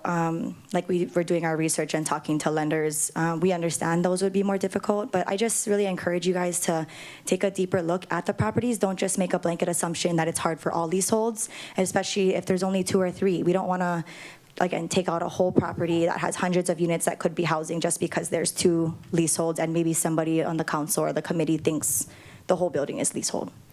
Thank you for the clarifications. Thank you, Chair. Of course. Member Rollins Fernandez. Mahalo, Chair. Mahalo, Ms. Ruiz, for your testimony. I'm sorry, would you clarify what you meant by the amendments to the resolution that you had encouraged? The amendments, I mean, I can speak for Lana Strong and myself. We would not support the upzoning of any Ma'alaya property due to the process of the South Maui Community Plan. They have never said this area was supposed to be transient or short-term rental, and I think that we should stand by that unless they go through the process again and they decide that they want to change that. And I think going back on the leaseholds, just making sure you guys take a deeper look. And I personally would like to fight for Kanapali Royal and Haleonaloa, especially now finding out that there's only 2 or 3 leaseholds, especially knowing that just back in 2015, both properties were more than half owner occupied. Mahalo for that. I think the guys, Mr. Mills, said that there was no more leaseholds there. Then let's get it as housing. Yeah. That's no longer a barrier then. Mahalo, Ms. Ruiz. Thank you. Mahalo, Chair. Of course, thank you. Oh, I'm sorry. We have more questions for you. Member Cook. Thank you for your testimony. For my clarifying question, are you aware or have you done any research of how many properties have sold and to who since the Bill 9 passed? No, we have not. And I think what I did see a few months ago was RAM actually put out information that condos have dropped increasingly. And just because local people are not buying them up right away doesn't mean they're not going to ever. I think a lot of people are waiting to see what you guys decide. And just, people all day I've been hearing, they're too expensive, they're too expensive. Just because they're too expensive right now doesn't mean they will always be too expensive. And I think that we should be looking at what they were pre the hype of VRBO and Airbnb, making it super easy for them, because looking back, this was our affordable housing, and it doesn't mean that it cannot be again if you guys make the right decisions. Thank you. I mean, in my research, apparently there's been 298 units sold. 183 of them were cash buyers. 115 of them were more conventional loans, and 20% of it was Hawaii residents.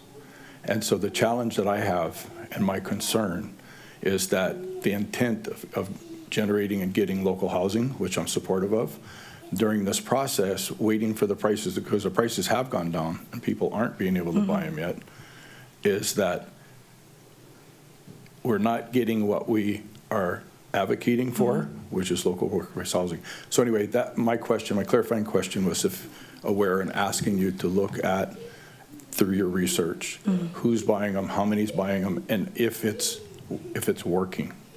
Because what we're doing is we're getting from income producing properties to cash buyers who are just gonna pay hardly any rent and just have a place. I think you guys could definitely work and follow up with raising the taxes on those people. If they want to pay cash and they want to, continue to do what they do, then they can pay to play then. I think there is room for the taxes to be raised in that area. But yeah, I see what you're saying. Thank you for your testimony. Yeah, thank you. Thank you very much. Members, any other questions? If not, thank you so much. Next testifier. Chair, the next testifier is Caitlin Miller, to be followed by the person logged in under the beginning of it is representing the Royal Patented Kingdom on Teams. Perfect. Aloha. Aloha, Chair, Vice Chair, and members of the committee. My name is Caitlin Miller. I'm testifying on behalf of Maui Vacation Rental Association on resolutions 26-110 and 26-111. As we understand it, these resolutions represent a broader implementation effort following the adoption of Ordinance 6008. We also understand that additional resolutions and amendments may still be forthcoming. Because this work is still evolving, we view today's discussions not as the conclusion of this effort, but as another important step in its implementation.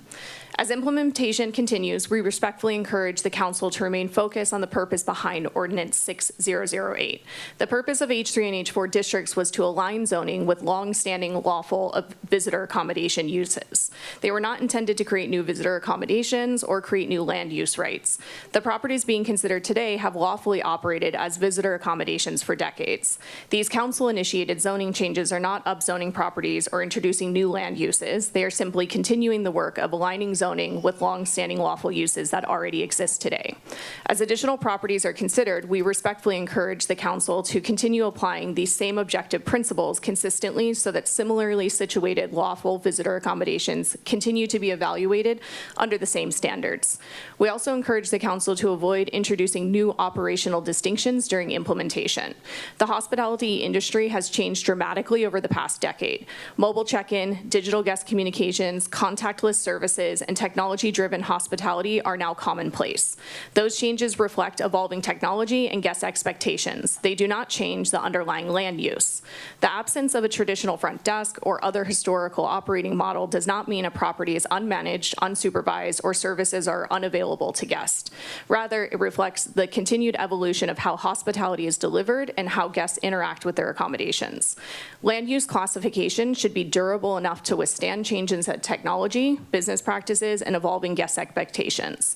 Operational models will continue to evolve, but the underlying land use remains the same. As the council continues this work, we encourage an implementation process that remains focused on the principles embodied in Ordinance 6008. By maintaining a consistent and objective approach, the council can continue modernizing Maui County's zoning framework while providing greater clarity and certainty for property owners, resident managers, employees, businesses, guests, and the communities that have been impacted throughout this process. Thank you for your time and consideration. Thank you. Member Paulton? Thank you, Chair. Thank you, Ms. Miller. I just wanted to clarify, what you're saying about the technological increases. Part of the consideration is jobs provided, and how does the technological advances play into that, in that they're no longer employing residents of our county? That's great for them to not pay a warm body, but how does it help our residents on jobs? Technological advancements are not just short-term rentals. Hotels are starting to implement contactless check-ins, and plenty of services are doing that now, right? So I think that's a larger conversation that talks about technology and how it's going to change the society and the fabric of makeup of jobs as we continue to move forward. With that being said, Maui and the state of Hawaii do have laws in place that require on-island contacts. There's still cleaners and jobs provided that technology can't replace.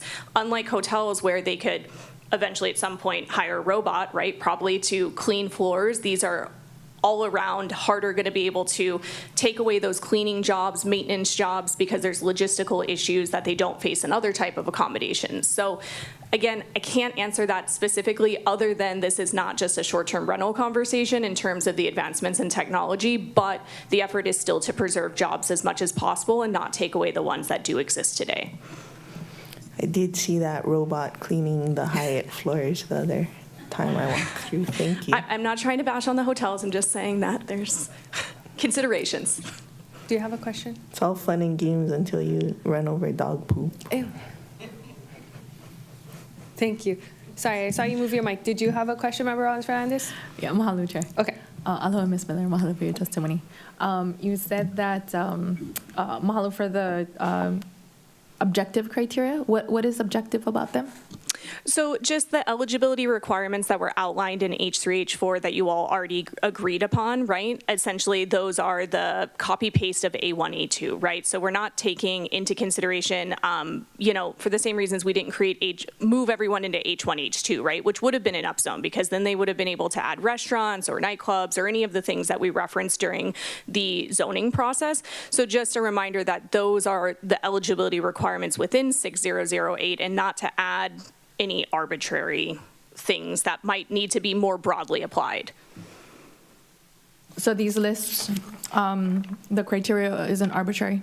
You said that creating the list of properties that we're considering to upzone is objective, not just the H3, H4, because we already passed Bill 88, right? It's done. Yes. So now we're talking about the properties that will be moved into H3, H4. Yes. And those objectives, you said those criteria are objective. So H3, H4 objective. The list now, our stance, we're providing comments today, so our stance is that all Minatoya list properties are lawfully operating today and should have the opportunity to move into that zoning. So we're just saying when you're looking at the fact that H3, H4 established that eligibility, that all properties be considered to move into that. Okay, so then the properties that we're moving today are, the criteria is arbitrary? I guess it depends on who you ask. That's I'm probably asking more you. of an attorney question. And I'm not an attorney. Your testimony. Okay, Mahalo Chair. Sorry, Chair, one Yeah, more go ahead, go. clarification based on what she was saying.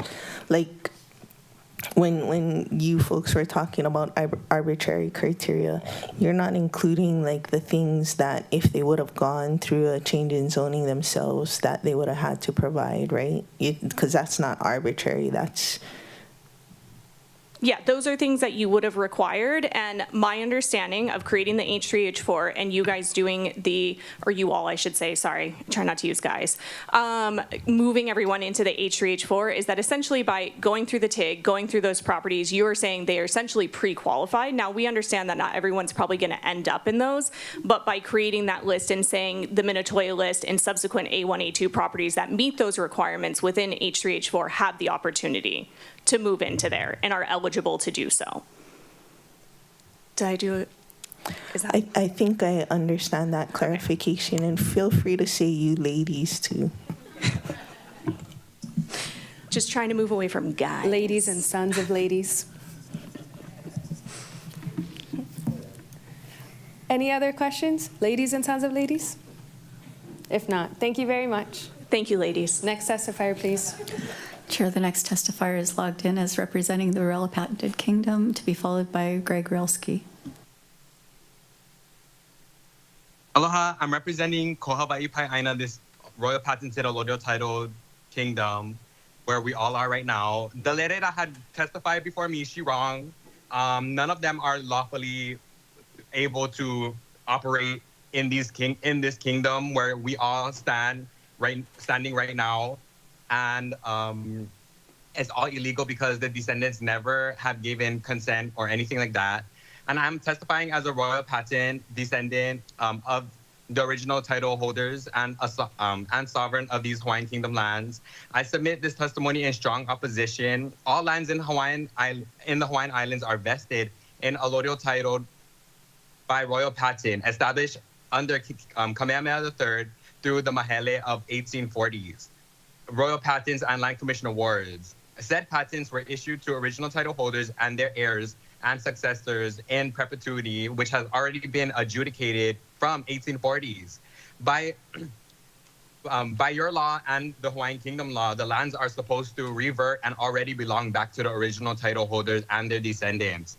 The descendants of said original awardees and patentees are the rightful legal title holders to specific aina to this day and forever on. No lawful conveyance has occurred from the descendants of the original title holders or the Hawaiian Kingdom even to the state of Hawaii, County of Maui, or the United States. The County of Maui is a corporation created under the laws of the state of Hawaii, which is the United States. It holds no lawful jurisdiction, sovereignty, or authority to make any land decisions, zoning changes, or community plan amendments affecting royal patented lands without prior and informed consent of the descendants of the original title holders. The continued assertion of jurisdiction and overdevelopment of lands belonging to Kanaka without consent violates the United Nations Declaration of Rights of Indigenous Peoples, specifically Articles 10, 26, and 32, which requires states to obtain free, prior, and informed consent before approving any project affecting indigenous lands or resources. The United States illegal occupation of the Hawaiian Kingdom since January 17, 1893 remains a matter of ongoing international dispute. Actions by political subdivisions of the occupying power to alienate or reclassify land constitute further acts of usurpation. The cumulative effect of rezoning development approvals and business operations on land without title holder consent constitutes a systematic deprivation of land resources and culture under Article 2 of the Convention on the Prevention and Punishment of the Crime of Genocide, deliberately inflicting conditions of life calculated to bring about the physical destruction of a group in whole or in part constitutes genocide. And please recognize that recognize that there's no legal authority to make any land decisions over royal patented allodial titled lands. And I suggest you defer all such matters to the descendants of the original title holders and of these specific parcel and all lands. Mahalo. Thank you. Members, any clarifying questions? Seeing none, thank you very much. And for correct the letter, she was wrong, the one who had testified before me. Mahalo. Thank you. Oh, I see our next testifier coming down. And then after him, who do we have? Chair, after that we have. And you don't even have to be a lawyer or an attorney or know all this information. By the way, it's all in public notice, and yeah, it's all in public knowledge. Thank you very much. Next testifier we have is Mr. Your name has so many consonants. That's not how I'm used to pronouncing last names. Can you please say it for me again? I usually just go by Greg. Okay, Greg is good. Okay. Yes. And then after Greg, we have, can you please? Johan Lala on Teams. Okay, sounds great. Thank you. Aloha, Greg. Aloha committee, ladies, sons of ladies. Pleasure to be here. I actually have a note because I have kind of a few things. I usually try to wing it. First of all, I want to thank Councilmember Johnson for his walk through all these properties that he mentioned. And I hope everyone, not just the TIG, but everyone's had an opportunity to go to the properties. I have not, but you're the committee, so you're responsible for that. All of these properties, I know members have gone to the Planning Commission. The Planning Commission is a tough spot. And what we hear from the Planning Department is that especially shoreline properties are all unique and must all be taken the time to look at them one at a time. I just worry sending over 25 properties at a time to the Planning Commission. I mean, maybe there's going to be a mechanism in there where they can say we like A, we like B, we don't like C. So hopefully during discussion you guys can clear that up so we can understand how that works, and also so that I'm sure the Planning Commission members are going to watch this meeting and can only imagine what those long nights are going to be like. The leasehold lands, that's an interesting opportunity for a condition. I'm sure that whether the committee, the council, or even the Planning Commission comes up with it, but that's something that I'm looking forward to the discussion on the leasehold from the committee. And acting as a hotel, right? I mean, we have some properties that are amazing hotels that have one employee that's supposed to be there 24/7. That doesn't sound like any hotel I'd want to stay in. If I wanted to change rooms, is that even possible in those kind of properties? If I needed towels, anything that comes with what you would expect from a hotel, let's just make sure that these properties really have it. Just because they have a front desk, that doesn't mean it's a hotel. What do we have now? I haven't heard anything about shoreline access and parking that we've kind of talked about a lot. So I hope that comes up in discussion, as well as the once talked about vacant home tax. So there's a lot of opportunities because this has run so fast. I mean, I can't believe I'm back here again. I was not planning on coming in this soon, but here I am. And I guess my biggest concern is, and it's come up before, where a lot of these properties were residential in the past, right? My Minatoya non-apartment zone property was once very residential, and I've seen it taken over. So I'm hoping that there are figures that you can say how many residents are there now, historically, if there's any way to figure out how many residents there were. And the way that the Minatoya list works, like my community is 230 properties, and it was like, well, if one did it, now you can all do it. So I don't know. If there's one resident, does that mean everyone can be a resident? I look forward to the discussion within the committee and just the opportunity to not forget the residents. And I have another 3 minutes, right? Because I'm doing both of them? Okay. And then I'll make this quick. And again, you'd be surprised how many residents don't want to come testify and piss off their board because the ramifications that they deal with is awful. And so, I mean, I don't know if you guys or staff or somebody can identify a resident and maybe just knock on the door and ask them and kind of get an actual resident's opinion on if they like paying inflated HOA fees, if they believe that no one could ever actually live there, if having limited parking really offsets the amazing opportunity to live where they live, right? Right now, if I had no parking spaces at this moment, I could live there fine.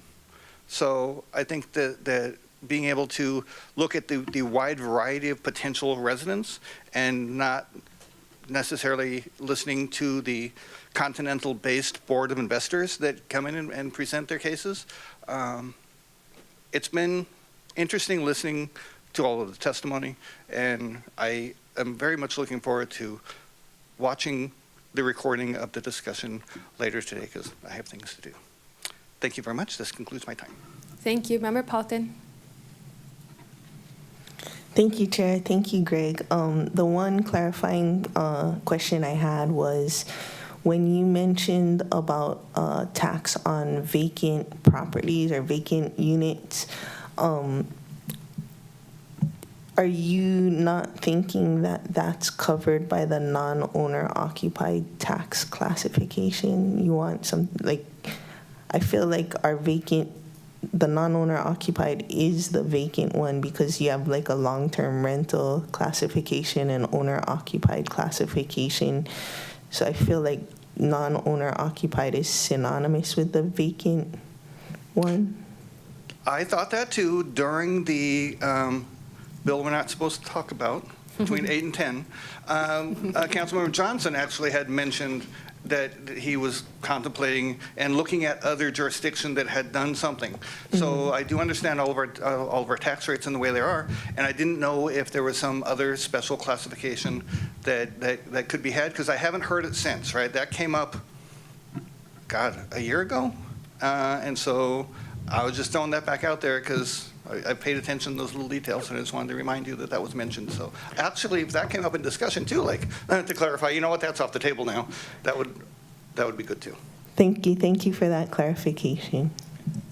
Thank you. Members, Member Johnson. Thank you, Chair. Yeah, thank you, Greg, for your testimony. Since you guys had that conversation, I'll jump in for clarification only. I think the city in Honolulu is looking at revisiting it in July of next month. Council Chair Tommy Waters is going to look at their vacancy tax. So seeing what they do is important to see where the state's moving. So it's not off the table, but we want to hear what the city in Honolulu is doing. So that's just for clarification. Thank you, Chair. Thank you. Any other questions? Seeing none, thank you very much for your testimony. Next testifier, please. Chair, the next testifier is Johan Lal, and to be followed by Albert Perez on Teams. Sounds good. Good afternoon, Johan Lal. I'm testifying on my own behalf. I am against both of these resolutions, and I was in favor of creating the H3 and H4 zoning because they basically create due process for these Minatoya owners to be able to retain their current usage by having a type of zoning that is basically the same as apartment zoning, but allows that STR and is not like upzoning to hotel. So that's super important. But I think equal protection is also important. And like my understanding in general is that really laws and government policy should be fair and kind of treat everyone the same. And the testifier from the Minatoya Association or the STR Association used the term similarly situated. And I think that's like an important legal thing, because if other Minatoya properties that are not on the list are meet those criteria you guys listed but are not included, I think they have grounds to sue. So I would really consult with your lawyers on whether this creates like new legal issues where everyone is not treated fairly, and some people are apparently getting like special treatment and kind of like fast forwarding through the process. I really think it should be case by case. Everyone should have the ability, if they're in the broad set of requirements for H3 and H4, which is basically just being on the Minatoya list, they should be able to apply and go through the process, just like anyone would go through the process for any other type of change in zoning. Another thing is the Realtors Association brought up confusion, and so I think it's kind of another point on that side of like, is it going to create issues for you guys in the future? And kind of more broadly, the H3 and H4, like I said, are supposed to be the same as A1, A2, aside from the STR usage. So I think the requirements that relate, or the criteria related to like hotel stuff, it kind of doesn't make sense, because that's kind of going in the other direction. It's saying, well, maybe they should be applying for hotel zoning if they really are like hotels. And this is also kind of a thing I've thought the entire time this has been an issue. Is one argument that keeps coming up is that they say that their properties are more like hotels. Well, the thing is, these are all originally apartment zoned. So the original intent was for them to be apartments. And the planning department did a really good report, and they explained that it was really a loophole that allowed STR usage, because the original zoning, it said, and I'm testifying on both items, so I guess I'll keep going. The zoning had it allowed like motel and boarding houses, I believe was the language. They didn't say hotel, but that was used as the justification for allowing STR. So when you say like my property is like a hotel and has a front desk and has a concierge and all this kind of stuff, like you're basically saying that the people who built that place, they just took advantage of the loophole, because they didn't build motels, they built hotels. And so you're saying, well, we should be able to keep doing it because we really took advantage of the loophole. Well, like some people kind of took advantage of the loophole, like they built apartments, and then they transitioned into short-term use or whatever. But we like went all the way and we built a hotel. Like that's not a strong argument. That's the opposite. Like it makes you look bad when you like brag about how much you took advantage of the loophole. So I really don't understand that argument, and I don't think that kind of criteria should play into, especially blanket zoning. But I do think that they should be able to apply individually and make their case, and the Planning Commission and you guys can say no, or you can say yes. That would be fair for everyone. And I really think like due process and equal protection are important, as we've seen with like national issues lately. And fairness in government is really super important. So I would encourage, like, if there can be changes made, or just have everyone go through the same process that any normal person would to change their zoning from residential to industrial, if they want to build a factory on their parcel, or farm to residential, like just have everyone go through the same fair process. And also, as far as the community plan, like it seems kind of messy, because the South Maui community plan is still like the old one that's been in place forever, and the new one is not approved yet.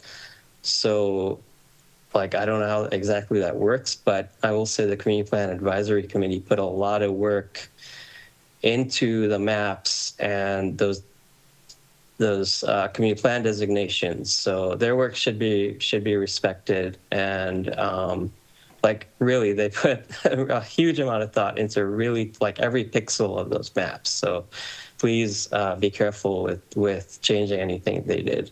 Thank you. Thank you. Anybody else? Anybody? Not anybody else. Anybody has any clarifying questions? Seeing none, thank you very much for your testimony. Next testifier, please. Chair, the next testifier is Albert Perez, to be followed by Tom Crowley on Teams. Okay. Mr. Perez? Yes, sorry. Hi. Having trouble with the buttons here. No, good timing. Aloha, We just called Chair. you. Oh, yeah. Aloha, Chair and committee members. Nice to see everyone.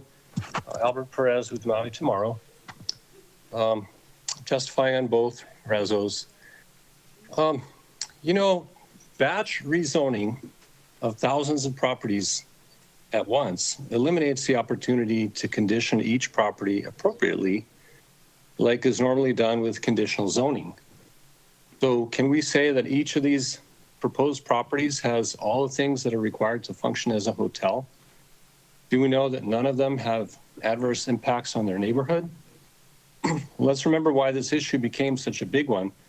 Not only have short-term rentals been taking our housing for decades, but they're also ruining neighborhoods with all-night parties and a lack of real neighbors. We're talking about 38 properties with 1,924 units. They each have their own circumstances, and this is only the first batch, apparently. So I'd like to refer you folks to the Maui County Code section 19.65, which talks about short-term rental homes, which are a different animal, but there are some good criteria in there, like the availability of a short-term rental manager, that the owner be a natural person instead of a corporation, that there be no existing adverse impacts or complaints, noise, traffic, or garbage, or non-compliance with government permits. So do we know that all 1,924 of these units comply with these well-considered standards? And Bill 9 doesn't say to rush. It allows years for this to be figured out. There's no reason to rush without doing a thorough evaluation. So I urge the council to take the time to do this right. And if anyone is thinking that this bill would result in lawsuits being withdrawn, I think that's very unlikely and should not be a reason to include lots of units like that's going to help them withdraw their lawsuit. They're convinced, they have been convinced that they're going to win, despite intensive study by the county administration and very clear case law examined by nationally recognized property rights experts. So bottom line is, if an excessive number of units is allowed to continue TVR use, passing Bill 9 will have been a waste of time. Mahalo. Member Johnson has a question for you. Thank you, Chair. Good morning, Mr. Perez. Good afternoon, I should say. You mentioned that in Bill 9, it seemed to say there was no rush for this, and yet here we are with a long list and more to add to it. Would you recommend this body do site visits to some of these proposed amendments, the list of units on the amendments, or just overall? Do you suggest we should go and do some site visits? Oh, absolutely. Absolutely. Or, you know, there's one person who I know has visited most of these, and that's Lauren Rago. I don't mean to use your name in vain, Lauren, but I know that she did a deep dive on each of these. But yes, absolutely. There's nothing like going there in person to see what's actually happening. I mean, do they have a front desk, or do they just have like a shopping cart where you throw your luggage in? There's a wide variety, and I think that the neighbors, as well as the prospective purchasers of these homes, whether they be affordable or not, that they deserve a thorough investigation by this county, and there's plenty of time allowed by Bill 9 to do that. Thank you for the question. Thank you, Chair. Of course. Any other questions? Member Cook. Thank you, Ms. Perez. My clarifying question, it sounds like some of the issues, you're saying homes, but many of these are condominiums. Are you meaning the same thing, like with trash and noise and issues? Well, no. Obviously, a lot of these, like the bigger ones that have hundreds of units, they're what I would call apartments, condominiums. But some of the same issues could be issues on that property. We should be checking with the neighbors. And by neighbors, I don't just mean people on adjacent properties. I'm also talking about for those properties that have a mix of actual long-term residents and short-term residents. Those people should be consulted and given an opportunity to weigh in. Over time, I've talked to people who have been driven out because they just can't stand all the partying. And there's actually one condo in Wailea where they're identical, and one allows short-term rentals and the other doesn't. And I believe the property values are higher in the one that does not allow short-term rentals. So thank you. My other clarifying question, being the South Maui rep, and I have gone to a lot of the properties, and I'm getting a different message. And so that's why I'm advocating for some of these, because they're, the workers, the people I talk to, walking through them, looking like, and I think, just to clarify, like a hotel, Four Seasons, different vibe, whole different thing, but a hotel where people are staying and visiting for a week, there's a swimming pool and there are kids, and like it's obviously coming and visit short term and then leaving. So that's still a semi-hotel experience, would you agree? Well, I think, it depends on where you are. Obviously, if you go to Four Seasons or the Andaz or something, people are expecting that when they book a room there. Well, I'm meaning the ones that are condominiums who short-term rentals. That's a hotel experience, even though it's a different hotel experience. I'm sorry, my clarifying question was just trying to get an understanding of your perception of what's residential and what is vacation. And I'm losing you. You're getting blurry. Sorry? You're getting really blurry. On our end, Mr. Perez, yeah, you're a little bit blurry. Pardon? I'll just turn my camera off and talk. Okay. Maybe I just had too much coffee.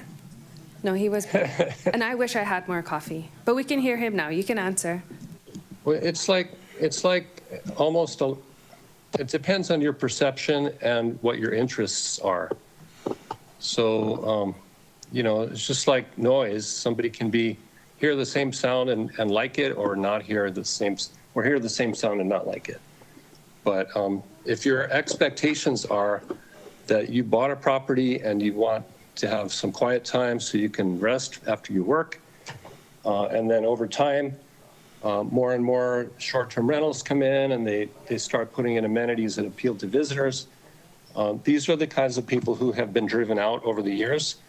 And I know people who used to live in some of these apartments that are no longer apartments. So I think it depends on your perspective and what your interests are. Thank you, Mr. Perez. You're welcome. Thank you, Member Cook. Member Sugimura, go ahead. Thank you. Thank you very much, Mr. Perez. So in your testimony, you said that there are two properties. One was doing short-term vacation rental and one was not, and one was higher value. Can you give us the name of the properties? I don't want to say the wrong thing. It's not coming to my mind right now. But I can get back to the committee with this. Okay. It's going to come back to you folks anyway. Thank you. So it's on our list then. You're saying that those properties are currently yes, on our I believe it's on your list. A2 list. Okay. Thank you. Thank you. Any other questions? Okay. Go ahead, Member Rollins Fernandez. Mahalo, Chair. Aloha, Mr. Perez. Mahalo Aloha. for coming out of witness protection to testify today. I appreciate your testimony. This is the first time I heard this in testimony. So you're asking us to kind of follow something similar in 19.65 to allow residents in the complex to be able to be notified and have an opportunity to testify, because most of the folks that we hear from are folks that are using their units as a vacation rental. And then when we do hear from folks that reside in that areas, they don't support the continuation of short-term rental activity. And what we did hear was, about the partying and but also that it's the issue of safety and peace of mind, and not having community. And so is your recommendation under, with us looking at 19.65 to kind of follow a similar process in asking for feedback from the residents of the areas of the properties that we're considering rezoning? Absolutely. I think we need to remember, again, like I said in the beginning of my testimony, not only are these short-term rentals, not only have they been taking our housing over time, but they're ruining our neighborhoods, whether that be on or off the property or within the property. And thank you for mentioning the part about security. It's no wonder that some of these long-term residents are moving out, considering how things have changed over time. Oh, and I just want to say, 19.65 has to do with short-term rental homes. So obviously not everything is applicable, but there are some really good nuggets of information standards that should be considered, like past complaints, non-compliance with permit requirements, excessive noise, things like that. So I'm sure the planning department can take a look at that and propose something that's appropriate. Mahalo, Mr. Perez. Appreciate it. Mahalo for the question. Mahalo, Chair. Of course. Anybody else have a question? Seeing none, thank you very much for your testimony. Next testifier, Okay, please. aloha. Thank you. Bye. Chair, the next testifier is Tom Crowley, to be followed by Dan McKenna, both on teams. Okay. Aloha, Mr. Crowley. Aloha, committee. Tom Crowley, just testifying with my own mana'o here without a dog in this fight. I want to say that I appreciate, I'm testifying on both resolutions. I appreciate Mr. Post bringing up the process that this is going to go through, and you just kind of had a discussion about that with the last testifier. And I looked up the process and recognized that when each of these goes before the Planning Commission for a public hearing, notice has to be sent out to everyone within 500 feet. So particularly with these condos, because I've had to do this myself, you're talking about a certified notice going out to thousands and thousands of people, and we really are going to have to talk about how to do that efficiently, because nobody wants to get multiple certified letters that they have to go to the mailbox, go to the post office and sign for and so forth in this. But it looks like that is the process that that this zoning change is going to require. And to that end, it made me think that if there is a property that you guys don't put on the list right now, and then it goes to Planning Commission would not be able to say, hey, put this property on the list because it's been, recommended to us. They would be able to say to you, don't put this, we recommend don't put this property through, but they wouldn't be able to add any properties at that point because notice would not have been given to the neighbors about the potential zoning change. So I really would like to hear more from the department when you get into your discussion about exactly how they're going to administrate this going forward. Second issue is I can't read my own writing here. I was scribbling while you were going. I'm going to go on to third one so that I'll go back to my second. Let's be very clear about how all of these properties were developed. In 1981, the County of Maui defined what a transient vacation rental was.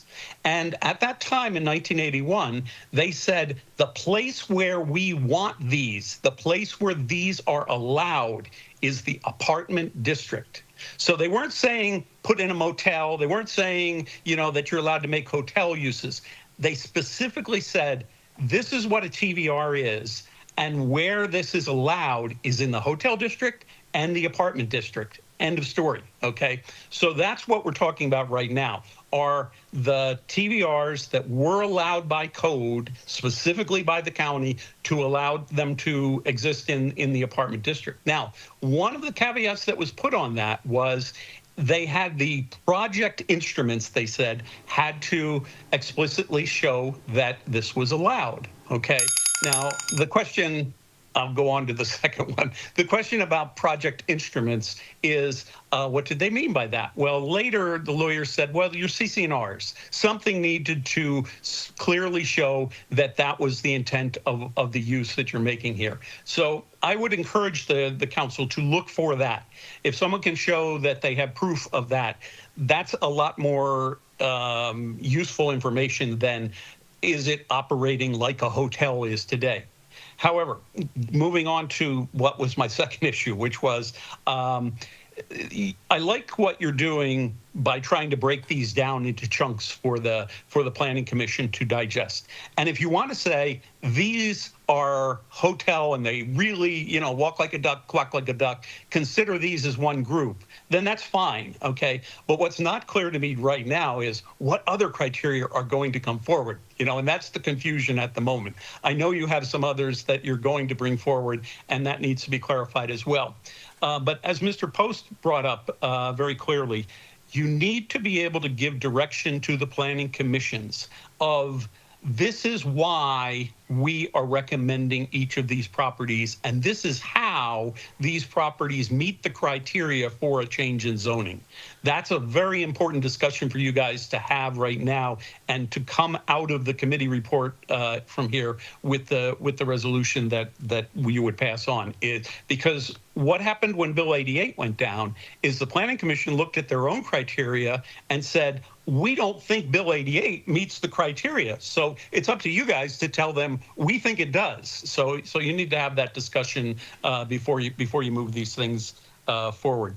I hope that no decisions will be made today. I don't expect decisions will be made today, but I do expect that you can start this discussion with what you have, and I hope that very soon the other criteria that you're going to develop will come out so that you can have a very productive meeting when that time comes. Thank you, Chair, for the opportunity.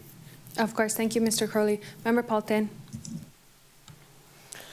Thank you, Chair. Thank you, Mr. Crowley. I just wanted to clarify what you were saying about the notice. You read that in the code. Was it for only applicant-initiated change in zoning and not council-initiated change in zoning? Well, I would have you ask the department that, but I interpret what I read as all changes in zoning require a public hearing. And a public hearing always requires notice. Now, there are some other things about the notice, that is protests. It says if more than 40% of the people protest, then the council needs a supermajority to pass it. But then it says if this was initiated by the council, then the protest part doesn't matter. So I really think that only applies to the supermajority required if 40% or more of the people protest. But they can protest to the Planning Commission, and the Planning Commission can recommend to you not to put a property on the list or whatever. I think that's going to be fine. But again, you got to ask the department, how are they going to administrate this? It's not 100% clear to me. Yeah, I'm just, like we did a council-initiated change in zoning this morning. We didn't do any 500-foot radius notice. It didn't get a public hearing because there's a 120-day time limit, which they didn't meet. So I think that you're not correct in that there needs to be a 500-foot notice. And so then that would negate what you said about them adding similar like things, because there wouldn't be that 500-day notice. Well, don't take me as the authority. Check with your people there who are going to decide. But you can specify right now in sending the resolution down to the Planning Commission that you want there to be notice. And in fact, I might encourage you to do that because, again, the type of notice you send or the way that it's written up right now, I think people would end up getting 6 different notices if they live near a bunch of different buildings, and nobody wants that. Nobody wants, all. I know who definitely doesn't want it is the postman who have to deliver these and get signatures for everyone because it's horrible. So I think you do have to think about how you will serve notice of the public hearing that's going to come up that would be necessary for these. Now, whether or not notice is required, well, ask your staff about that.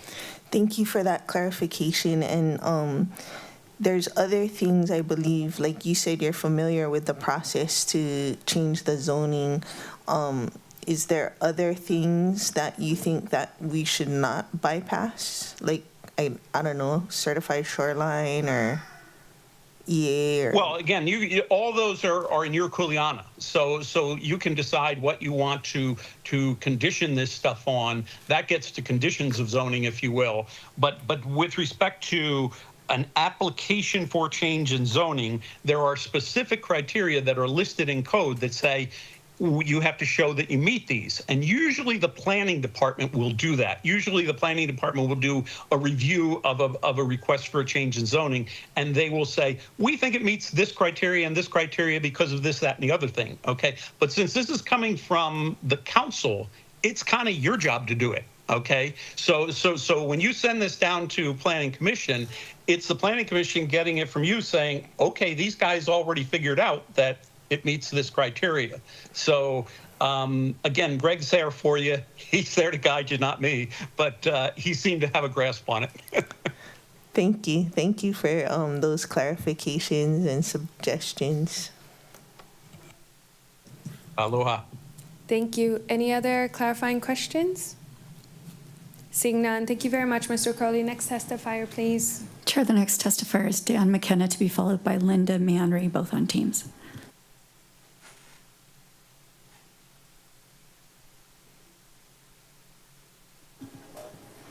Dan McKenna, it's your turn to testify. You need to unmute yourself. You're unmuted on our end.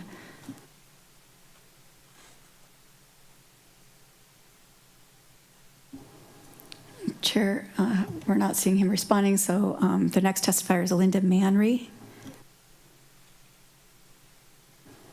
I just saw him.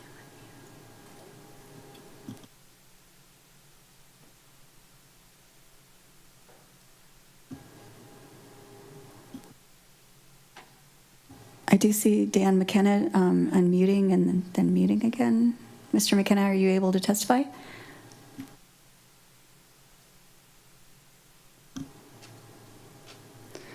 Okay, Chair, we can come back to him. Linda Manry, if you can unmute yourself, it's your time to testify.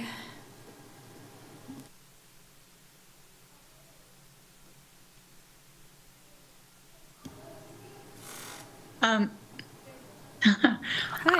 I'm Hello? here, but I am not a testifier.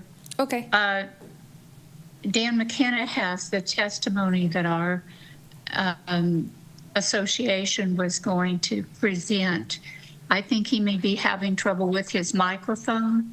Can you make sure it's unmuted from your side? It is.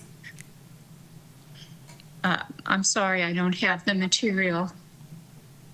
Okay. You're welcome to also submit written testimony if there's an issue for Dan McKenna. But thank you. Mm-hmm.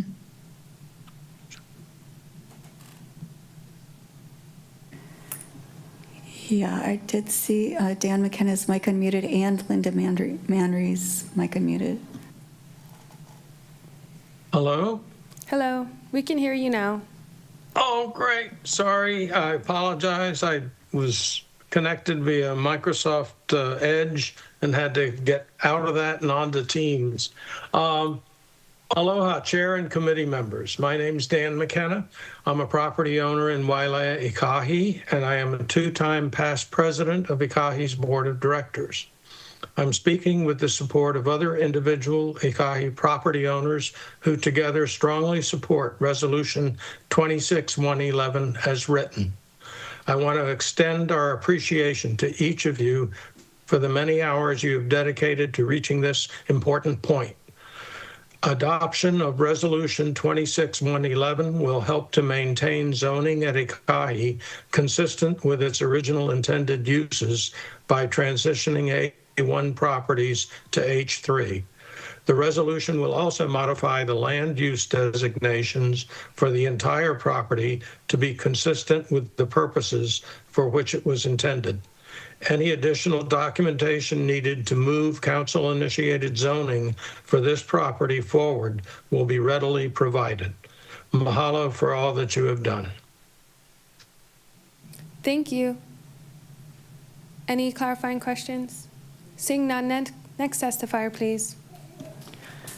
Chair, the next testifier is Kaina Shiki.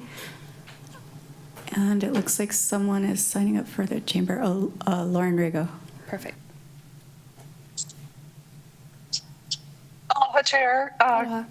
Members of the council. My name is Kaina Shiki. I'm testifying in my personal capacity, but I've also served as a resource. I'm testifying on both items. I've also served as a resource to the Bill 9 Temporary Investigative Group. Am the former chair of the West Maui Community Plan Advisory Committee and participated in a working group on the new shoreline and SMA rules and have worked with the county on hazard mitigation planning. I offer these comments in that spirit as a resource. As the council considers what may be the largest county-initiated zoning change and community plan amendment in Maui's history, I'd like to encourage us to step back and ask one simple question. What do we want Maui's shorelines to look like 25, 50, and 75 years from now? County coastal zone management presentations often begin with exactly that question because the answer should guide our land use decisions, our infrastructure investments, and our policies. Today, I ask that climate risk be placed at the center of this discussion. The TIG itself acknowledged that many properties within the sea level rise exposure area will not provide long-term housing for local residents. At the same time, the county's own hazard mitigation plan tells us that coastal erosion will reduce property values, impact our tax base, and require increasing public expenditures as shorelines migrate inland. That raises a fundamental fiscal question. Who is ultimately left holding the bag when investors decide to exit aging shoreline properties built in the 70s? Investors naturally seek to maximize their return when they sell, but the county and our taxpayers remain responsible for the long-term consequences, whether that's emergency response, damaged infrastructure, beach loss, shoreline hardening, or declining tax revenues. I believe it is fiscally reckless to encourage additional investment in known hazard areas while expecting FEMA and the U.S. taxpayers to absorb the costs when the inevitable occurs. Former FEMA Administrator Chris Fugate asked an important question that I think applies directly to today's discussion. He said, what is the proper balance between you as the federal taxpayer subsidizing states that are building in high hazard coastal areas that are profiting from that development, but you're basically their insurance policy? That is exactly the conversation we should be having here in Maui. Real estate has always been about location, but what happens when the location itself is becoming increasingly hazardous? According to the Planning Department's May 22nd, 2025 memorandum, 43 Manatoya properties representing approximately 2,440 units, primarily located in West Maui, appear to be affected by the 3.2-foot sea level rise exposure area. Within the lifespan of this zoning, many of these properties are likely to experience increasing erosion, beach loss, insurance challenges, repeated emergency repairs, and growing pressure for shoreline hardening. Fortunately, Maui has an opportunity to do something different. Rather than simply increasing development value, we can align this zoning with adaptation pathways, long-term hazard mitigation, and stewardship of our public trust resources. If upzoning these properties substantially increases the value of these properties, then it is entirely reasonable for the public to expect corresponding public benefits and stewardship responsibilities. This council-initiated process also puts an incredible amount of added responsibility upon our already understaffed County of Maui Planning Department to do the work usually required of applicants.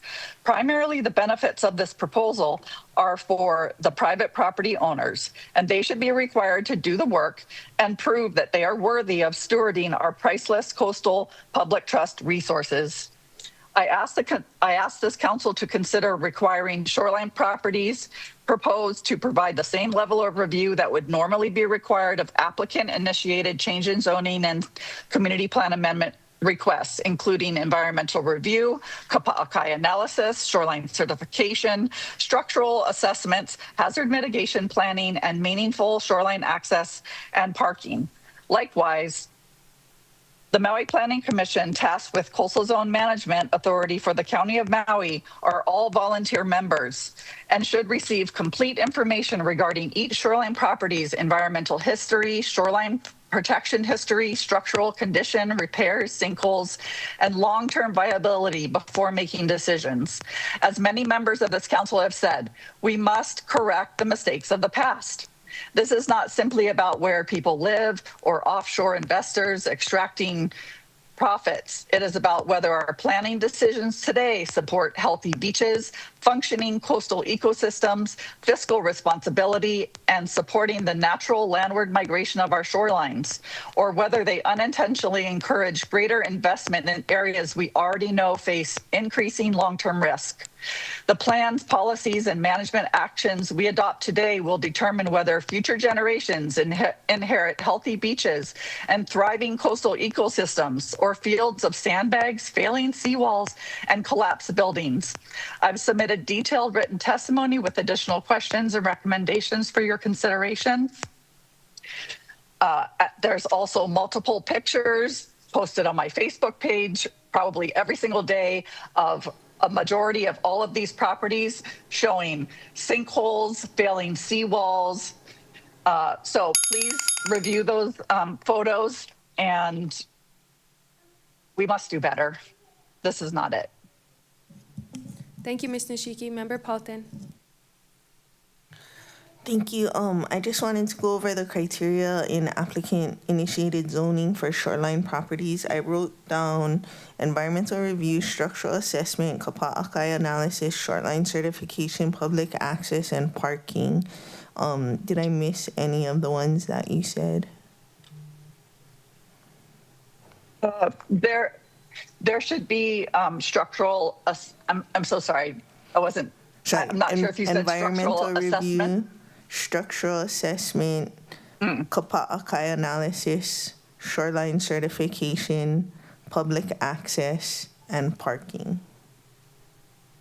Hazard mitigation planning, so that there is a funded plan for each of these structures for their eventual removal and restoration of our shorelines. Thank you. That's all the ones you mentioned in your testimony? It is, but there's, I submitted 10 pages of testimony that has a lot of other questions that I think that should be asked of the various departments. Finance should probably do a projection of declining tax revenue and how that's going to affect the county in regards to these properties being on the shoreline. And most of them already ready to fail. Thank you. You must know how much we all love to read. Thank you. Thank you. Any other clarifying questions? Seeing none, next testifier, please. Chair, the next testifier, and currently the last person signed up, is Lauren Rigo. Okay. Aloha. Aloha. Thanks for having us here. I'm going to testify on both. I'm kind of just going to try to go through the list in the order that they are presented in the agenda, if that's cool. Yes. I'm Lauren Rigo. I am Maui Organizing Manager with our Hawaii. In that capacity, I work very closely with Lahaina Strong. We did a lot of site visits to all of these places. We also looked up all the documents we could find online that kind of painted the picture of like how they came to be or what they said they were going to do. So that's kind of the background to my comments. Okay, starting on the first reso, the first 4 properties are in Ma'alaia. As Jordan testified, we really have stayed firm the whole time that we don't support any upzoning in Ma'alaia because of the reasons that she said. The taxpayer investment in the regional wastewater facility. Also, it's one of the few properties where there is empty land across the street owned by Mahi Pono, but maybe there's an opportunity to deal with parking or moving something. So I think it's a pretty good spot for residential housing. Property by property, Honokai, in the 2023 DCCA filing, they reported that they're 40% owner occupied. If you do go to the properties, being as kind as possible, Honokai is not a place that if you went and it was your Airbnb and you went to check in, that you would be like really confident in that you made the right decision. So I'm sure it's a lovely place to live. I think it'd make excellent residential housing, but sometimes like we have so many tourist accommodations, I don't know that these are the best suited given their history of owner occupancy and then also like what they're offering. None of the Ma'alaya properties had visible staff, open offices, that kind of thing at the times that we visited them. Lauloa, just 10 years ago, the owner occupancy was 33%. Ma'alaya Kai, right about the same. Miluai, Ma'alaya, 10 years ago was 50% owner occupancy. So these are units where we lost housing in the last 10 years, like very clearly. I'm going way too slow, so let's speed this up. South Maui, Maui Sunset, this is a hard one. In 1970, their declaration was residential apartments that may be leased from time to transients. The last filing, it was 8% owner occupied. So it matters to me what they said when they got their entitlements to build. And like time to transients, I don't know if that's the same as 92% off island owned, 100% of the time short-term rental. But the office wasn't open when we went by. Online says the office does do check-ins. Kind of on the fence on that one. Maui Hill was exemplary. In fact, we've always supported that you could just move that over to the hotel list. Tons of employees, linen services. Let's go. Maui Hill's great. The next is the onesie-twosies. In my perfect world, you guys would have had that be a clean, separate list. Because if it was a clean, separate list, we could fully support it. And we would love to fully support something. We were fully supporting the hotel list earlier before Tom's amendments. But if we could pull out those onesie-twosies, it would be it would be easy. I would even add some. We're missing Lahaina Beach House, which somebody testified about, Wailea Inn, Palms at Ulunui Shores. I see how you missed them because they maybe started out as like 12 or 8 units and then over time got kind of morphed into like 1 or 2 or 4 apartments. But I would add those. I would take off Kapu Place. They already have a permit, and I've noticed a trend of like the 100% TVRs. 100% timeshares are not on here. The ones with variances aren't on here.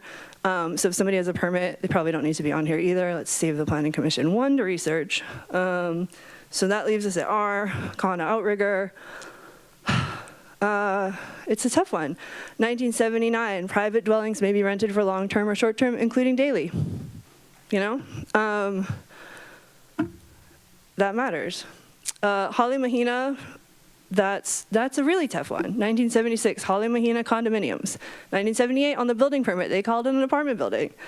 At some point they add a sign, beach resort. That happens a lot on these. Hale Mahina's been a pretty bad actor without public beach access.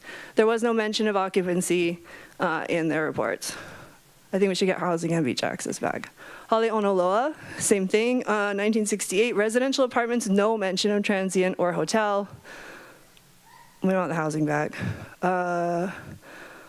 Kuleana Resort, I'm not going to spend time on the ones we don't really care about. Maui Sands 2 is tricky. I feel like this list was maybe rushed because as somebody testified, it's hard to have a Maui Sands 2 on the list without the Maui Sands 1. They're both leasehold, to my understanding. I'm not really advocating for either of them to be on the list, but it feels inconsistent, so it does feel like we're rushing. Maui Sands 2, 1968, only as a place of dwelling. But they have no pool or anything, so if Maui Sands 1 continues, Maui Sands 2 tourists are then going into the pool at Maui Sands 1. It's a little weird. And Kaanapali Royal, I don't have strong opinions, but 10 years ago they were 54% owner occupancy. 1978, no mention of transient or hotel use. There are some additions suggested to that list. Kauhale Makai, I went there twice. The office was always closed. There's a community garden. People are storing things long-term on the lanai. It seems like there's evidence of like people are living there. If there's timeshares, I really don't know what to do about that. Take it or leave it. The next one, Kana'i Nalu, 1975. Owners, tenants, families, servants, social guests, no mention of transient or hotel. I think I'm Pao, but time-wise, yeah, it's already ranked twice. Does anybody have a question for me? I was kind of following along, so I didn't even hear the first one. Member Paulton? Thank you. I wanted clarification on a few things. I see what you're saying about the Ma'alaya properties. There's one of them, Milo Y Ma'alaya, which all the units seem to be leasehold with a leasehold expiration of 2038, whereas the other three, it's a smaller percentage. Is that a deeper dive type of thing? Yeah, and again, I'm not the person who would ask the question about a leasehold. Okay, and then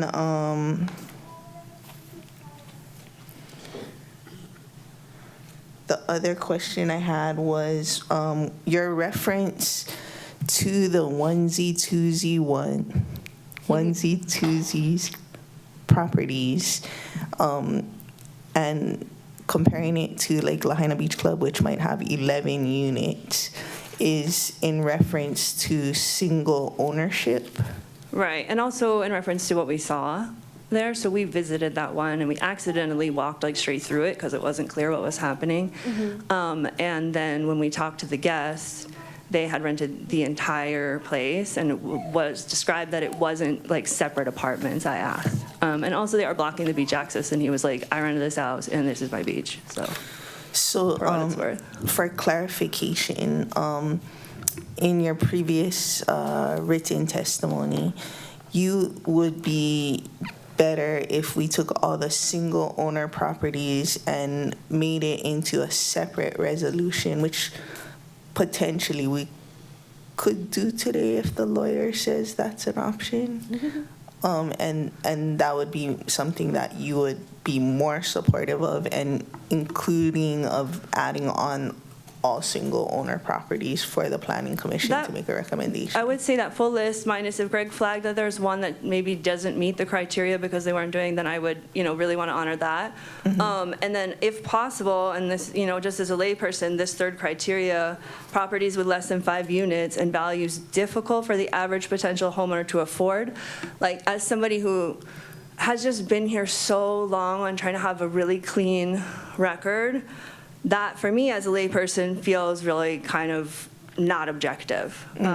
So if you could single ownership if the lawyers are like, yeah, that works. I don't know why you guys decided to go a different direction, but if that works and it's clean, I would be really happy to support that. And then I think the last thing I wanted clarification on that you mentioned in your testimony was that you didn't see the properties with variances or 100% timeshare on there. And I did have a side conversation with planning, and part of it is, like I said, there's many different reasons for us doing it. It's not just one reason. Like, I didn't just marry my husband for one reason. But in terms of the properties that would be non-affected by Bill 9, like the variance properties, Kuau Plaza, Hale, Ka'anapali Villas, 100% timeshare. For clarity, if they would have been able to do it anyway, do you have objection to including that to H3, H4 for our planning staff to be able to be like, oh, I don't have to go look up the variance and what it says. I already know it's H3, H4. Is that something that you would be objected to? No, not at all. We've always said we would defer to planning on those if something needed to be done or not. And my understanding last time we met with planning was that they had preferred to clean up the zoning, which is I thought what we were doing. Thank you for that clarification, and hopefully the lawyer is amenable to letting us do the things that you said to do. Lawyers. Insert heavy eye roll. Any member Cook? Thank you. So a clarifying question, if a property was built in 1978 and they had a sign out front that's still there that said vacation rentals and had documentation from them, would you be supportive of that? I think it really matters what is said on paper and what they expressed in terms of like how they got their permits and what was allowed at the time. That means more to me than a pamphlet. So like if I could give an example, there's one that I really oppose as an amendment to the hotel list, which is Luana Kai. And I saw the supplementary material that they provided, including a pretty old pamphlet, right? But in 1978, it was private dwellings for the owners, families, tenants, servants, and guests with a pet policy that specified no livestock or rabbits at the Luana Kai. So that to me indicates that wasn't 100% a vacation rental place. Like they were worried we were going to bring out our chickens. If that helps. I think it's a bigger picture than like somebody says there was a sign there in 1970, whatever. No, that's good. I haven't seen that one yet. I just have a document from the developer, an old guy. One of them died, one of them still alive. And the primary purpose of the development was to design and build an apartment in Luana Kai for owners as short-term vacation rentals and not as long-term residential, mostly because it was a lot of Canadians I see that were buying it to live in part-time and rent out the rest. Right. So, and then Kihei in my district, that's seemed to have been a lot of the beginning development. So anyway, I didn't know if you realized that, or if you've researched and identified that a lot of the buildings were built by Canadians who couldn't stay here all year. So when they very initially built it, it couldn't have been for permanent long-term occupancy because they could only stay here for 6 months of the year. Anyway, that's my clarifying question. Yeah, I think the first time we testified in depth on this, you weren't here, but we've always acknowledged that a lot of these were built as mixed use at best, and that the carrying capacity, like the carrying cost was so much lower back then that they could afford to hold on to it, not come, and I think that's where like our community came to know a lot of these as longer term rentals in places where people could live. And it's the advent of the Airbnb and then this nightly rate and everybody's a little hotel in their pocket that really kind of shifted the balance, I believe. Thank you very much. Members, any other questions? If not, thank you very much for your testimony. Did you submit that? No, it's all scratch. I'm sorry. Okay. Would you mind doing a quick cleanup and then sending it over to us? I'd appreciate that. Thank you very much. Members, any other questions? No, next testifier, please. Chair, no one else has signed up to testify. Would you like me to do a last call? Yes, please. If anyone would like to testify, please raise your hand now on Teams or approach the podium. Proceeding with the countdown, 3, 2, 1. Chair, it appears no one else would like to testify. Thank you very much. Members, without objection, I would now close oral testimony. Thank you. And as a reminder, written testimony will continue to be accepted. Members, we have about an hour left in our committee. As you may have noticed, Member Rollins-Fernandez needed to leave. She has a flight, and Member Paulton has a community meeting to attend tonight. So we will be ending at 4:30 today. We are, as we already polled, going to come back on Monday. Most of you folks are available at 11, so we'll be doing that. Member Rollins-Fernandez asked to go into executive session on Monday when we come back, so we'll plan for that as well. I would love to keep this conversation today because we only have an hour, a little bit more high level, and then on Monday we can kind of dig into the individual parcels and the nitty-gritty. So if you have any questions about process, maybe what's coming next, I think I'd appreciate that within our hour. And then again, we can do a deep dive on Monday as we have all that day to kind of sit with each other and talk this out. Member Paulton, do you want to do a quick question? And then I need to pee, so I would love a recess. And then I'll give you like 3 minutes, and then we'll take a quick recess and come back for the next like 40-ish minutes. Thank you. Thank you, Chair. Whatever your pleasure, I'm fine with that. My question is based on what the last testifier said. Like, you know, if the onesie twosies and the cost is subjective and not objective, could we pull out the single owner properties and make a different reso list today as part of our committee work? Thank you for the question. I think you definitely could if you'd like to further refine and further define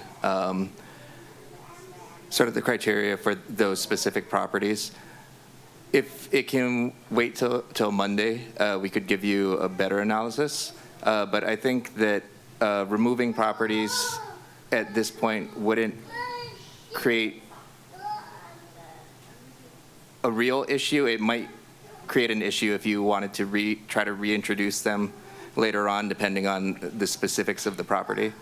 But so like if I did a PAF or an ASF over the weekend to pull out all the single owner properties and make its own reso and submit it to the committee on Monday or whatever day, would that be okay? Excuse me, Chair. I don't think there'd be an issue in removing properties from the existing reso that's been posted on today's agenda, but adding a separate piece of legislation to the agenda would be a problem. Ew. What if we just created different categories? Like we have, the categories we do have in the existing Reso 110 is separated by what's currently existing and what we're moving it to. So that's why there's only 2 separate categories. Even though there's 2 separate zoning categories, even though there's 3 separate criterias of why they're moving over: timeshares, leaseholds, and the onesie-twosie properties.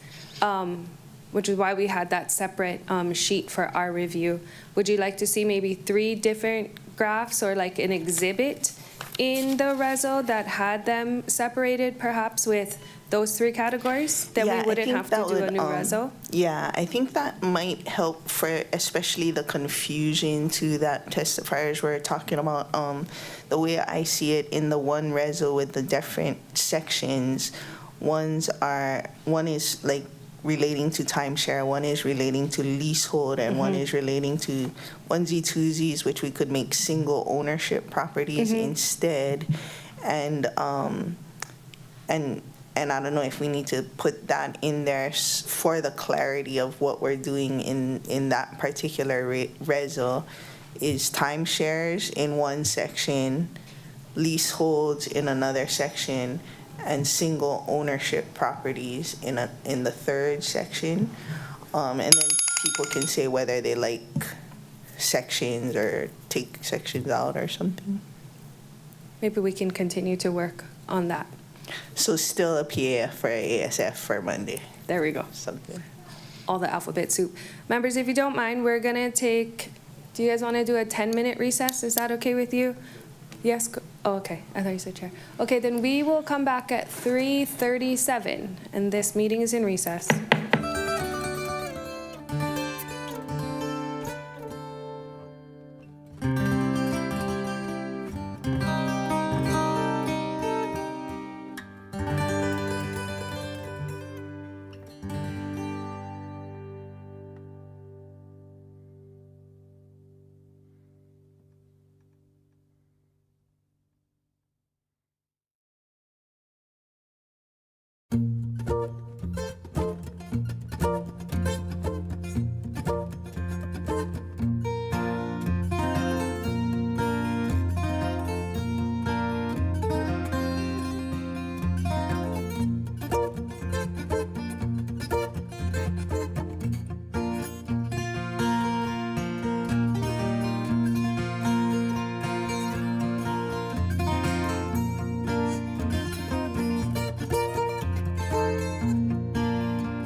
Good afternoon, everybody. It is 3:43, and will the HLU committee please reconvene?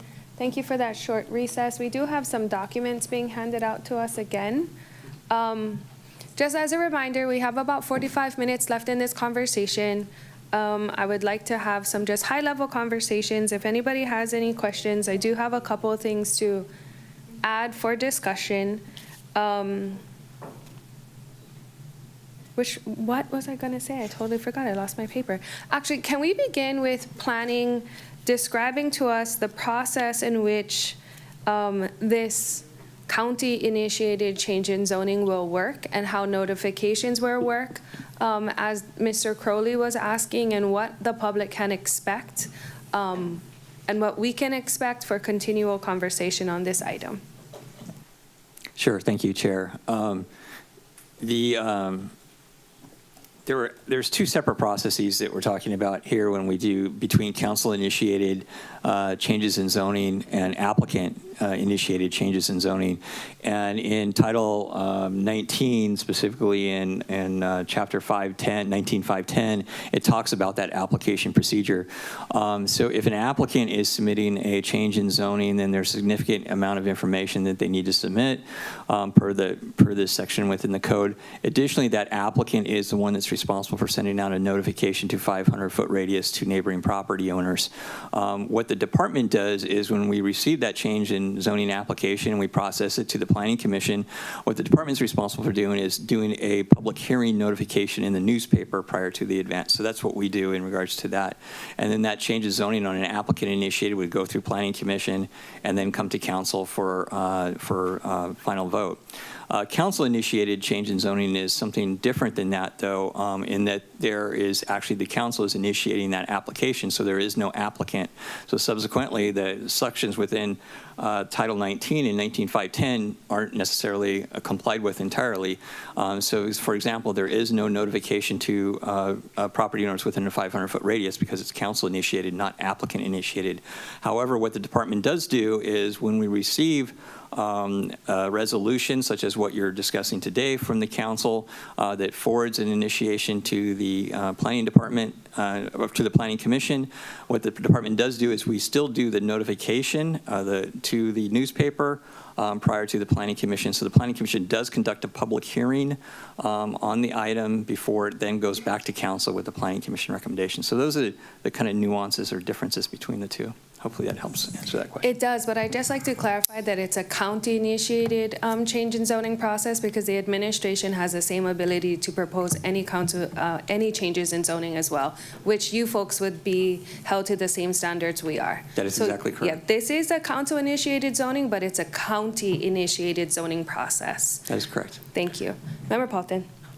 Could I clarify also one of the testifiers mentioned about environmental review, structural assessment, Kapa'akai analysis, shoreline certification, public access parking, and hazard mitigation planning? Would that be also required of an applicant-initiated change in zoning in addition to the certified notification? It may, under an applicant, within Title 19, there are certain requirements that the applicant needs to submit. And for example, for project applications, there's a significant amount of information they need to submit. For example, sometimes an archaeology report and things like that on various different applications. So I can't remember whether or not those exact things fit into that requirement, but it's up to the department to request those additional information on an applicant-submitted application if that's the case, and may not happen with the council-initiated or county-initiated. And then, like, at least the certified shoreline, like, there's one train of thought that nothing is changing because it's already a use that's ongoing right now. But the certified shoreline does change. Would that be something that you think would be beneficial for us to know? I'm not sure. I mean, you know, I know some of the TIG's recommendations were to change zoning changes to H3, H4 based upon the location within the 3.2 sea level rise exposure line. So I suppose maybe in those instances, it would be helpful to know where that line is and how it affects those properties. So in the changes of zoning, which properties are affected and how much they're affected. But anything more than that, I'm not sure if they would need to submit anything more than that. Then the certified shoreline. Yeah, I'm not, that would be helpful if it was certified shoreline, because then we would know exactly where we're talking about. Because, I mean, if you're saying meets and bounds are needed, isn't that inclusive of the certified shoreline? Because at the wash of the high tide, it then becomes state's jurisdiction rather than part of the property meets and bounds. I don't know the answer to that, to how significant or how much meets and bounds we need to do due to a change in zoning, whether or not we actually need that in meets and bounds. James. Whether or not, I don't know if we need to that description in that level of detail to do just a change in zoning application. Okay. When we talk about development applications, it probably yes, but when we're talking about just a change in zoning, I'm not sure we need that specific in meets and bounds. Okay, just thinking of, some of the folks that encroach onto what becomes public property. And some of the places that I visited, although there's public access on either side, you can't get to the beach because of sea level rise, erosion, whatever you call it. Like a normal person that's not gonna jump in the water, swim around, or climb over rocks and things like that can't get to the beach. So, I mean, I don't know if that's what the testifiers were talking about, a deeper dive or a case-by-case property situation. But public beach access is important to me, and a lot of the properties, what was the public beach access, when you get to the end of it, you can't access the beach. So that's kind of important to me. And I don't know if we're going to be able to give a list of things to the Planning Commission to consider, but that's something I would like certified shoreline and public beach access. Thank you. I don't want to be a hog, but I got lots more if nobody else does. I'm going to just go by raise of hand. And then I know we only have like maybe 40 minutes, but I think 5 minutes is sufficient for right now. Does anybody else have any questions? Member Cook, go ahead, and followed by Member Sugimura.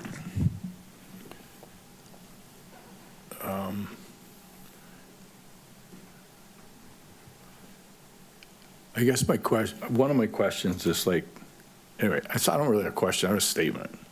You make a statement? I'm just gonna ask my colleagues to reflect on when things happen in your district, how you feel about it. And I'm letting everybody know that in my district of South Maui, this is really, really affecting a lot of people. And I know I hear people saying, I went and I looked at the properties, I did that, and I respect that. But Kihei, the businesses are really being affected. And I'm just talking about, this is everybody from shave ice to restaurants to the hardware store. And we don't need just tourists. We need local people too who live there and work and shop and eat. So just through this process, I hear a lot of real kind of abstract concepts about how it will work and how it will become better. And prices are going down. I'll share the information with you guys. Prices are going down. It isn't in 6 months. There hasn't been many local purchases. There have been local purchases, like 30%, mostly cash buyers because they're hard to finance and they're in question. There's structural impediments to people buying these properties because they can't get a loan, not just the leases, but because of this impending litigation and a whole bunch of stuff. People from the mainland are scooping these up. And They can afford them. They don't have to live in them. They pay non-owner occupied. Our tax base is going down. People aren't getting the employment. I'm just cautious and asking people to weigh out the theory and the reality. And I'm living the reality. I'm just trying to share it. I embrace the concept, but I don't see it happening. And I see a lot of negative consequences that, and this is just the beginning. So anyway, I'm just asking to try and just be receptive and reflecting on what I'm saying. Thank you. Thank you, Member Cook. Member Sugimura. Thank you. Thank you, Member Cook, for fighting for your community, because I think we all do that. And so appreciate what you just shared. So I'm wondering, just listening to the testimony today, and thank you very much for your resolutions, is there a way that the people who are impacted by this bill passing, I think we're hearing the nervousness, I guess, or anxiety that's out there that Bill 9 has caused. So does the community need to know what this committee is going to be doing, like your resolutions you just passed and what resolutions you have coming in the future? But more than that, people who have properties and are nervously waiting for us to do the next steps, is there a way that we can put out like exactly what you did earlier with planning? So if you're the applicant, do 1, 2, 3, 4. Council or county initiated, then it's 1, 2, 3, 4. Something so that the different property owners or land use categories, can they then say, okay, I am this, so therefore I'm going to do this, and I don't have to wait, or I will not need to do anything till your committee, HLU, introduces it on this date, or just something so that there's more definitive steps forward. Sure. I was going to say that, so I'm glad you asked. Okay. So when the TIG provided their recommendations, there were 6 categories. Timeshares, leaseholds, the onesie-twosies, ones that operate hotel, non-affordable units, the ones that are very expensive, and then the ones with Slerexa concerns. Noticeably, in these 2 resolutions, we have timeshares, leaseholds, onesie-twosies, and the ones that operate like hotels. Those are, while there's some subjectivity, those are more objective than not. For the non-affordable units, the ones that are extremely expensive, and Slerexa, those required a bit more nuanced discussion and a bit more nuanced work on our end, so we didn't put those through. Additionally, when the MPC reviewed H3 and H4, they requested that we send down them as piecemeal as possible so they could digest it all. They initially wanted it individual, but that would have been a lot. So we tried to categorize them as best as we could. So yes, this is not exhaustive of all the Exhibit 2. This is a portion of, to also make it easier for us to discuss. And for us to work on back here, and for planning to work on. And Greg has to go be our mouthpiece down at MPC to give him a break too. So that's what we can expect. On my end, we're still working on the rest of the properties that are not reflected in these 2 resolutions that are in Exhibit 2. I'm going to do those as a committee chair and as a HLU chair. I think if everybody else wanted to do any ASFs, as we saw, do so. I'm probably not going to be doing those right now. Furthermore, just like any other zoned property, any applicant is welcome to apply on their own. It is a more difficult process, as Mr. Post just described. This is a bit more of a hand-holding process for the applicant, for us to help them along this county-initiated zoning process. So they're welcome to do it. It will be a little bit longer. If it's not initiated by the county, they're still welcome to do it. And they will be reviewed on its merits as we put forth through H4 and H3 and H4. Okay, great. One of the testifiers was talking about, and shoot, on exhibit, that their additional property should have been also added, but it was not. So how do we recognize that? Because once we pass the reso and we do not, then can properties be added on to ours, or do they have to now do a applicant-initiated change of zoning? Sorry, I don't have that. Is your question related to if they're not currently on the Minatoya list, or if they are on the Minatoya list and we did not include them today? So I don't know if they're not on, well, if it wasn't a Minatoya, it would have been one of the exhibits, right? I think she's talking about, are you talking about Kahana Outrigger? I don't know the name of the property. There's 1, 2, and 3, and I know, and the fourth parcel was not. 3 were on, but the fourth parcel. Fourth building was that's not. Kahana Outrigger. Yeah. We have the option to decide. That's a policy decision. Okay, so that can be added on later. If we choose to do so. Okay. Yeah. Okay. That's Monday then. Yes. Members Sinensi. Thank you, Chair. I want to fight for my community too. I did have a discussion about adding the only parcel in East Maui. However, can I still submit an ASF if it's outside the West Maui, South Maui Community Plan area? James, if he works on an ASF, he can get that to us on Monday, and we can include that in the resolution. Chair, our understanding is yes. Yes. Okay, thank you. You're welcome. Member Johnson. Thank you, Chair. I guess I'll speak overall, like you were saying, bird's eye view. In today's meeting, I'll be honest, I don't think it moved my needle. In fact, it hardened my stance. I toured the list of the properties almost a year ago, and I agree. So a few of them should be in H3, H4, if that's the route. But I wonder why 5 of us voted for Bill 9, and then we go on and gut it. It's like a bait and switch. That's where I really feel that this is what was the point of Bill 9 if we're going to put this list with all these folks on, all these properties on there? I don't understand the point.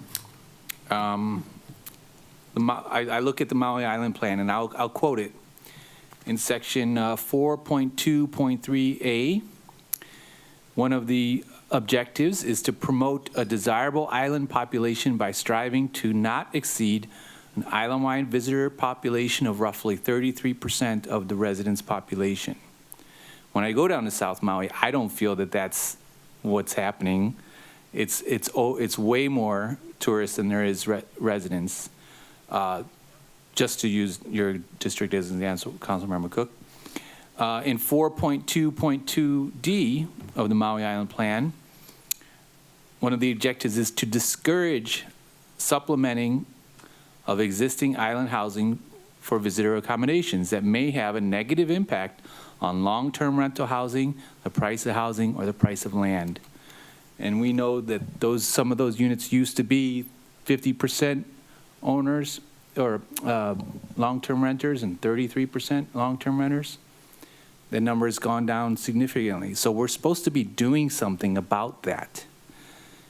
And I wasn't in the TIG, so of course I didn't get to voice my opinions there.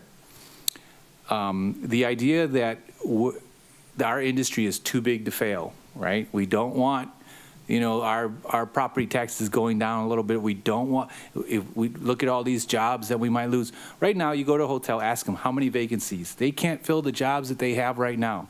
In fact, I'll give you an example on Lanai. There's no housing, so these folks are living in the hotel, brought over from the mainland, living in the hotel so they can fill the positions because we just don't have the people because there's no homes. It goes back, that's the story.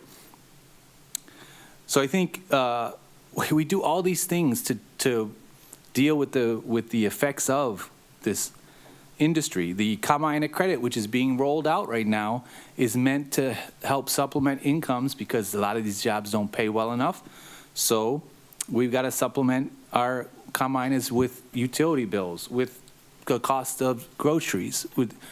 And here we are doing that thing that when it always happens when we say it's too big to fail is we privatize the gains and socialize the losses. So you create the Kamaina credit program to help give some money to some folks so that they can actually live. Privatizing the gains, socializing the losses.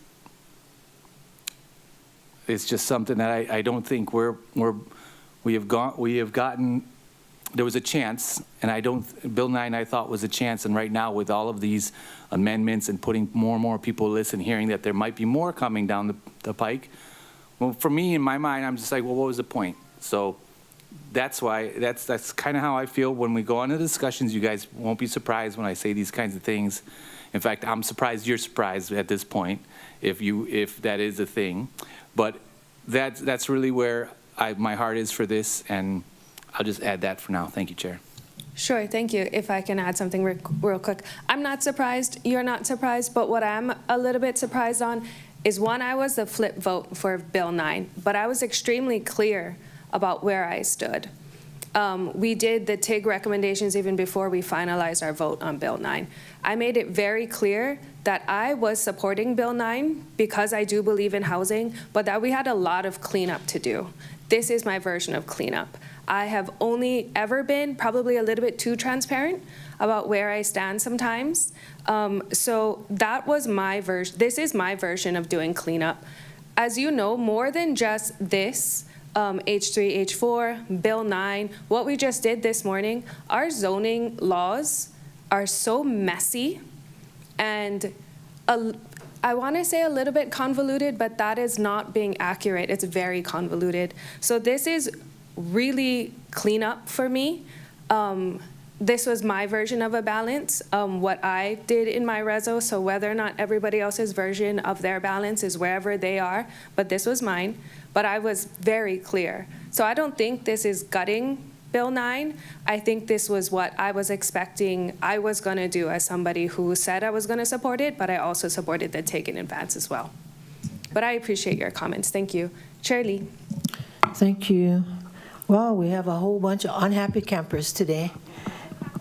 Yes, and I have to say that I am disappointed in that the resos actually reduce the number of the recommendations in the TIG, which was in the neighborhood of 4,500 to 4,700 units that would have been, essentially exempted. And now we're looking at a number of close to maybe 2,200. Okay, real quick. I'm not done with the resos though. Okay. That's what I was explaining to Member Sugimura. This is Yeah. only part of it. Yeah. And in addition, the ones that weren't I'm not pow yet. the ones that weren't affected by Bill 9 weren't added. Okay, so the idea of this whole Bill 9 in the first place was to free up housing for local folks, local housing. But as we proceeded, we found out that a lot of the housing wouldn't fit their needs. Either they would be too expensive, or they're along the shoreline and they're, they wouldn't have much economic life to the properties. So now we're adjusting to all of that. And so my concern is, I'm afraid that by choosing 2,200, that's insufficient to me. I think we need to face the hard facts that many more units, like you folks first decided in the original TIG, should be on that list. And I don't really believe we should be adding conditions, because my concern in the very beginning was, okay, we'll go along with this, but the idea is the units that we put on Exhibit 2 were already pretty much in compliance. The use was already there, but they just didn't have the correct title as far as zoning. So that's what the issue was. Not to now, because we're requiring them to go into H3 or H4, to be adding conditions, because they already complied with the use. So I'm getting a little confused on what path we're taking forward, because I appreciate all the work you've done, but I just feel that we need to put less subjective criteria and more realistic criteria, so that if units are already following the use and have been for the last umpteen years, that we should put them into the zoning category that they belong into. Thank you. Thank you, Chair. Member Paulton. Thank you, Chair. To the extent that I agree with Member Lee, the properties with variances were not included. The properties with 100% timeshare, which those are all exempt from Bill 9, were not included. And I'm open to including them. I would like to hear from the planning department on that. The other thing I wanted to mention is on the leaseholds. For me, I think they do all need to be looked at individually. I'd be in favor of putting it off or not including properties with less than 25% leasehold units, looking at the lease expiration date and other things. So, I mean, maybe we put the leasehold properties on the next reso or its own reso. But the thing I want to make clear as to Chair Lee's unit count is all the ones with 100% timeshare right now will not be affected by Bill 9. All the ones with variances that allow them to do will not be affected by Bill 9, but they were included in that Exhibit 2. And I have no problem on including it on this list because regardless, they would be able to continue. And to me, it cleans things up for planning, but I'd love to hear from planning. Can I ask her a question? I'm open to it. Okay.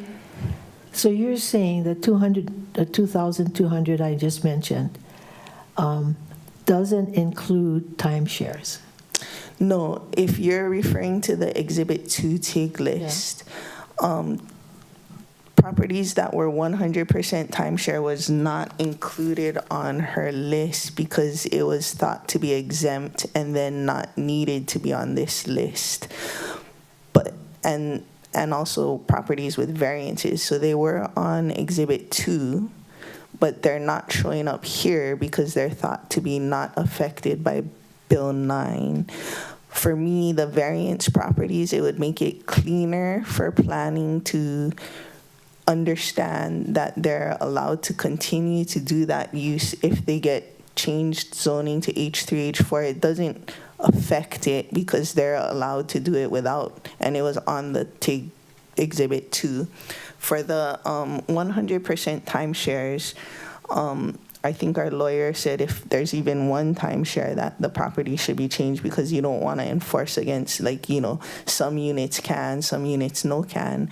But what we heard in testimony today was like, in some cases, units that were timeshare are no longer timeshare. So if it's 100% timeshare and we're saying it's not affected by Bill 9, what if one or two of those units then become not timeshare, and then you have that situation? So I'd love to hear from either the lawyers or the planning director about including those properties that we feel at this moment are not Bill 9 affected, because it makes it easier, it makes it cleaner, it makes it, in case one or two units come out of timeshare, there's no ambiguity for future workers or council members or whoever. So that would be my question for those two sons of ladies over there.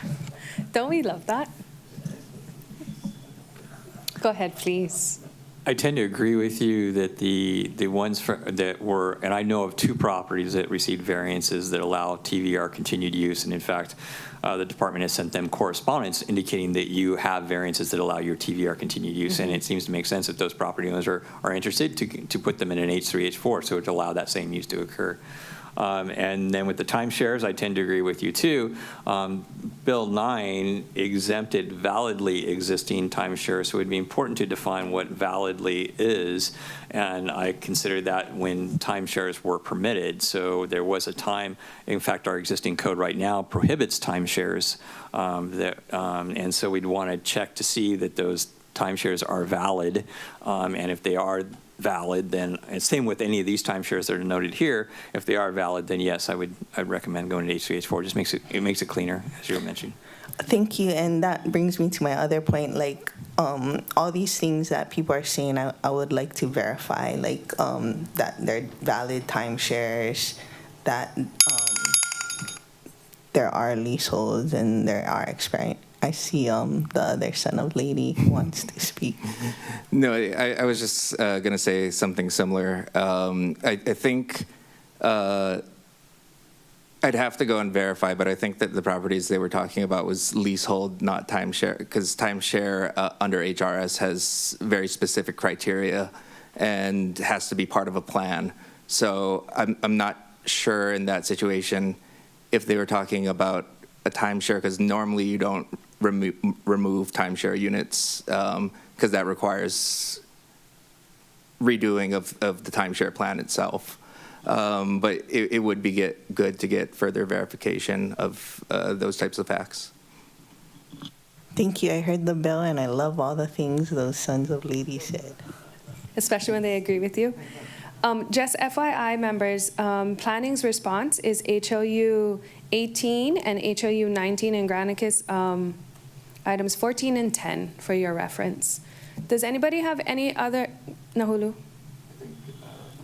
Oh, go ahead. I was just going to follow up to Nahulu's comment, was that it's important, I agree, to verify that before we actually do a final approval of any changes in zoning. As I mentioned earlier in my opening comments, that some of these properties that are the onesie-twosies, so to speak, actually, I think that they do not qualify under the criteria to actually be an H3, H4. You remember one of those criteria is that they operated TVR prior to a certain date. That was in September of 2020.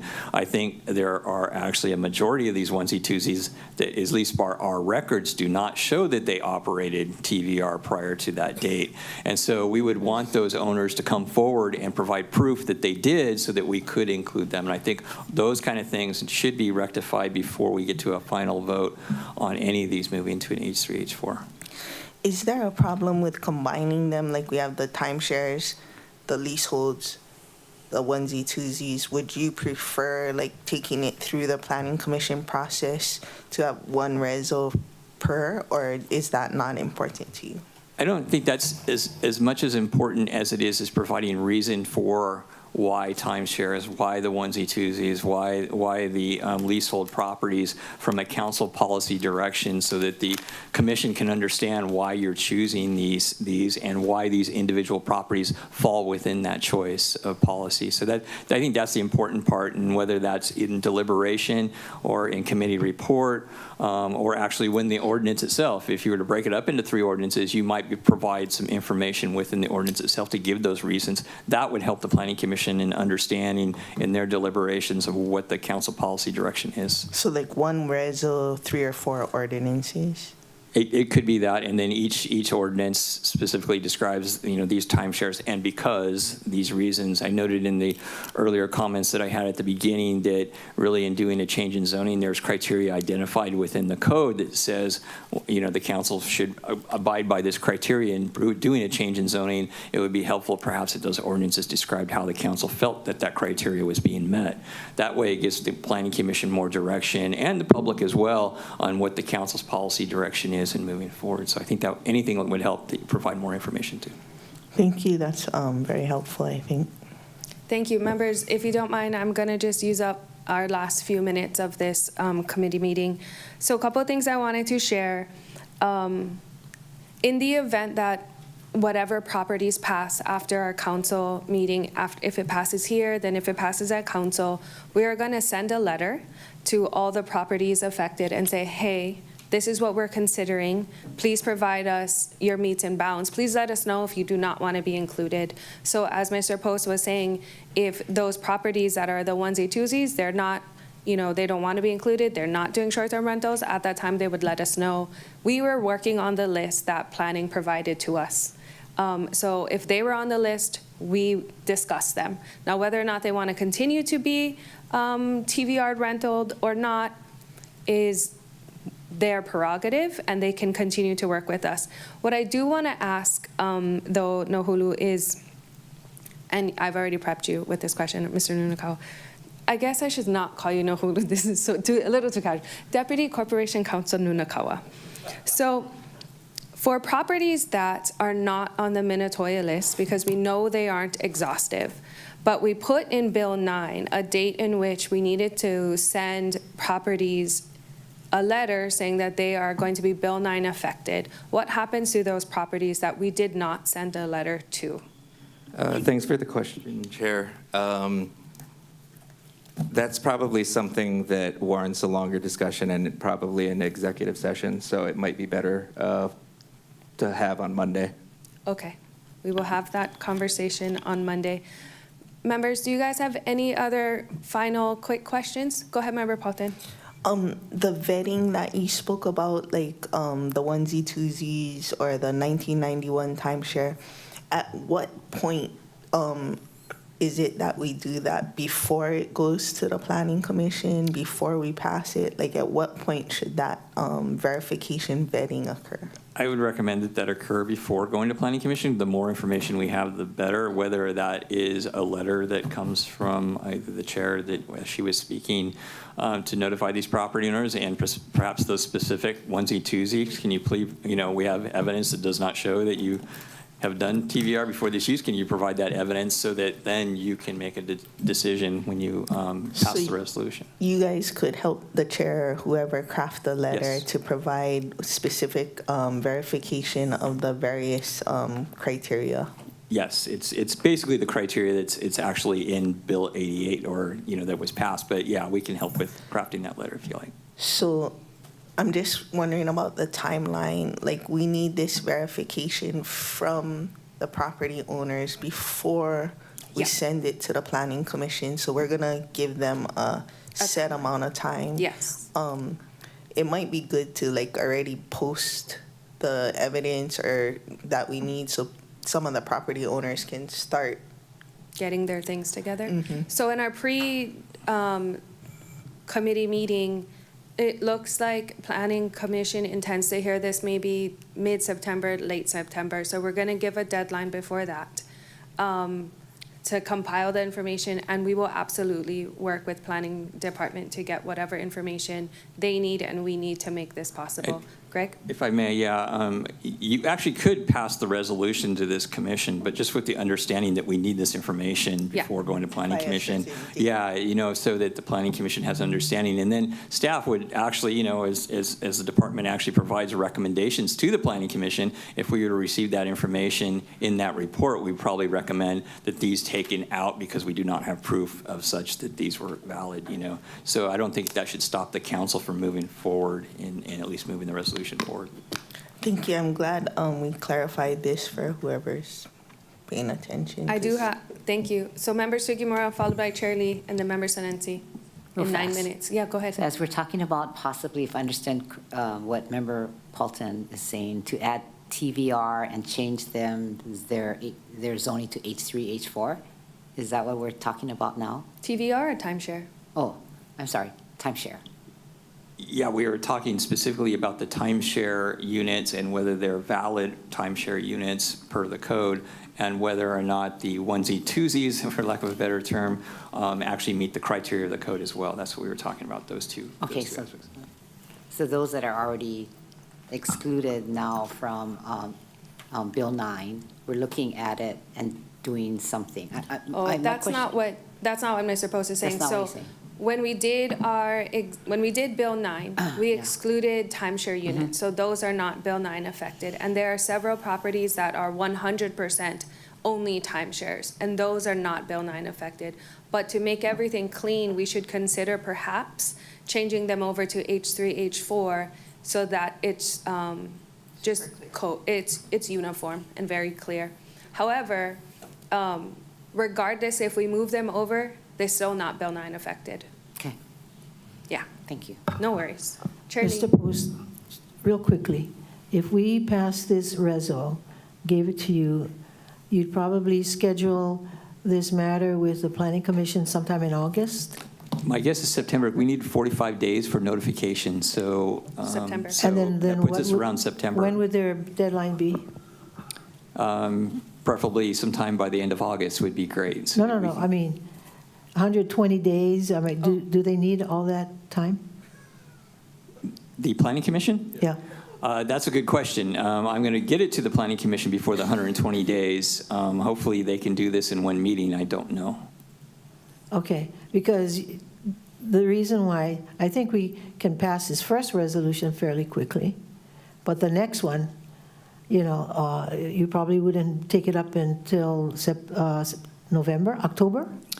Yeah, the next one, I think that the chair mentioned, the next set of ordinances, yes, that would probably occur later in the year. And when do you think that could be returned to the council? That depends when we give it to them.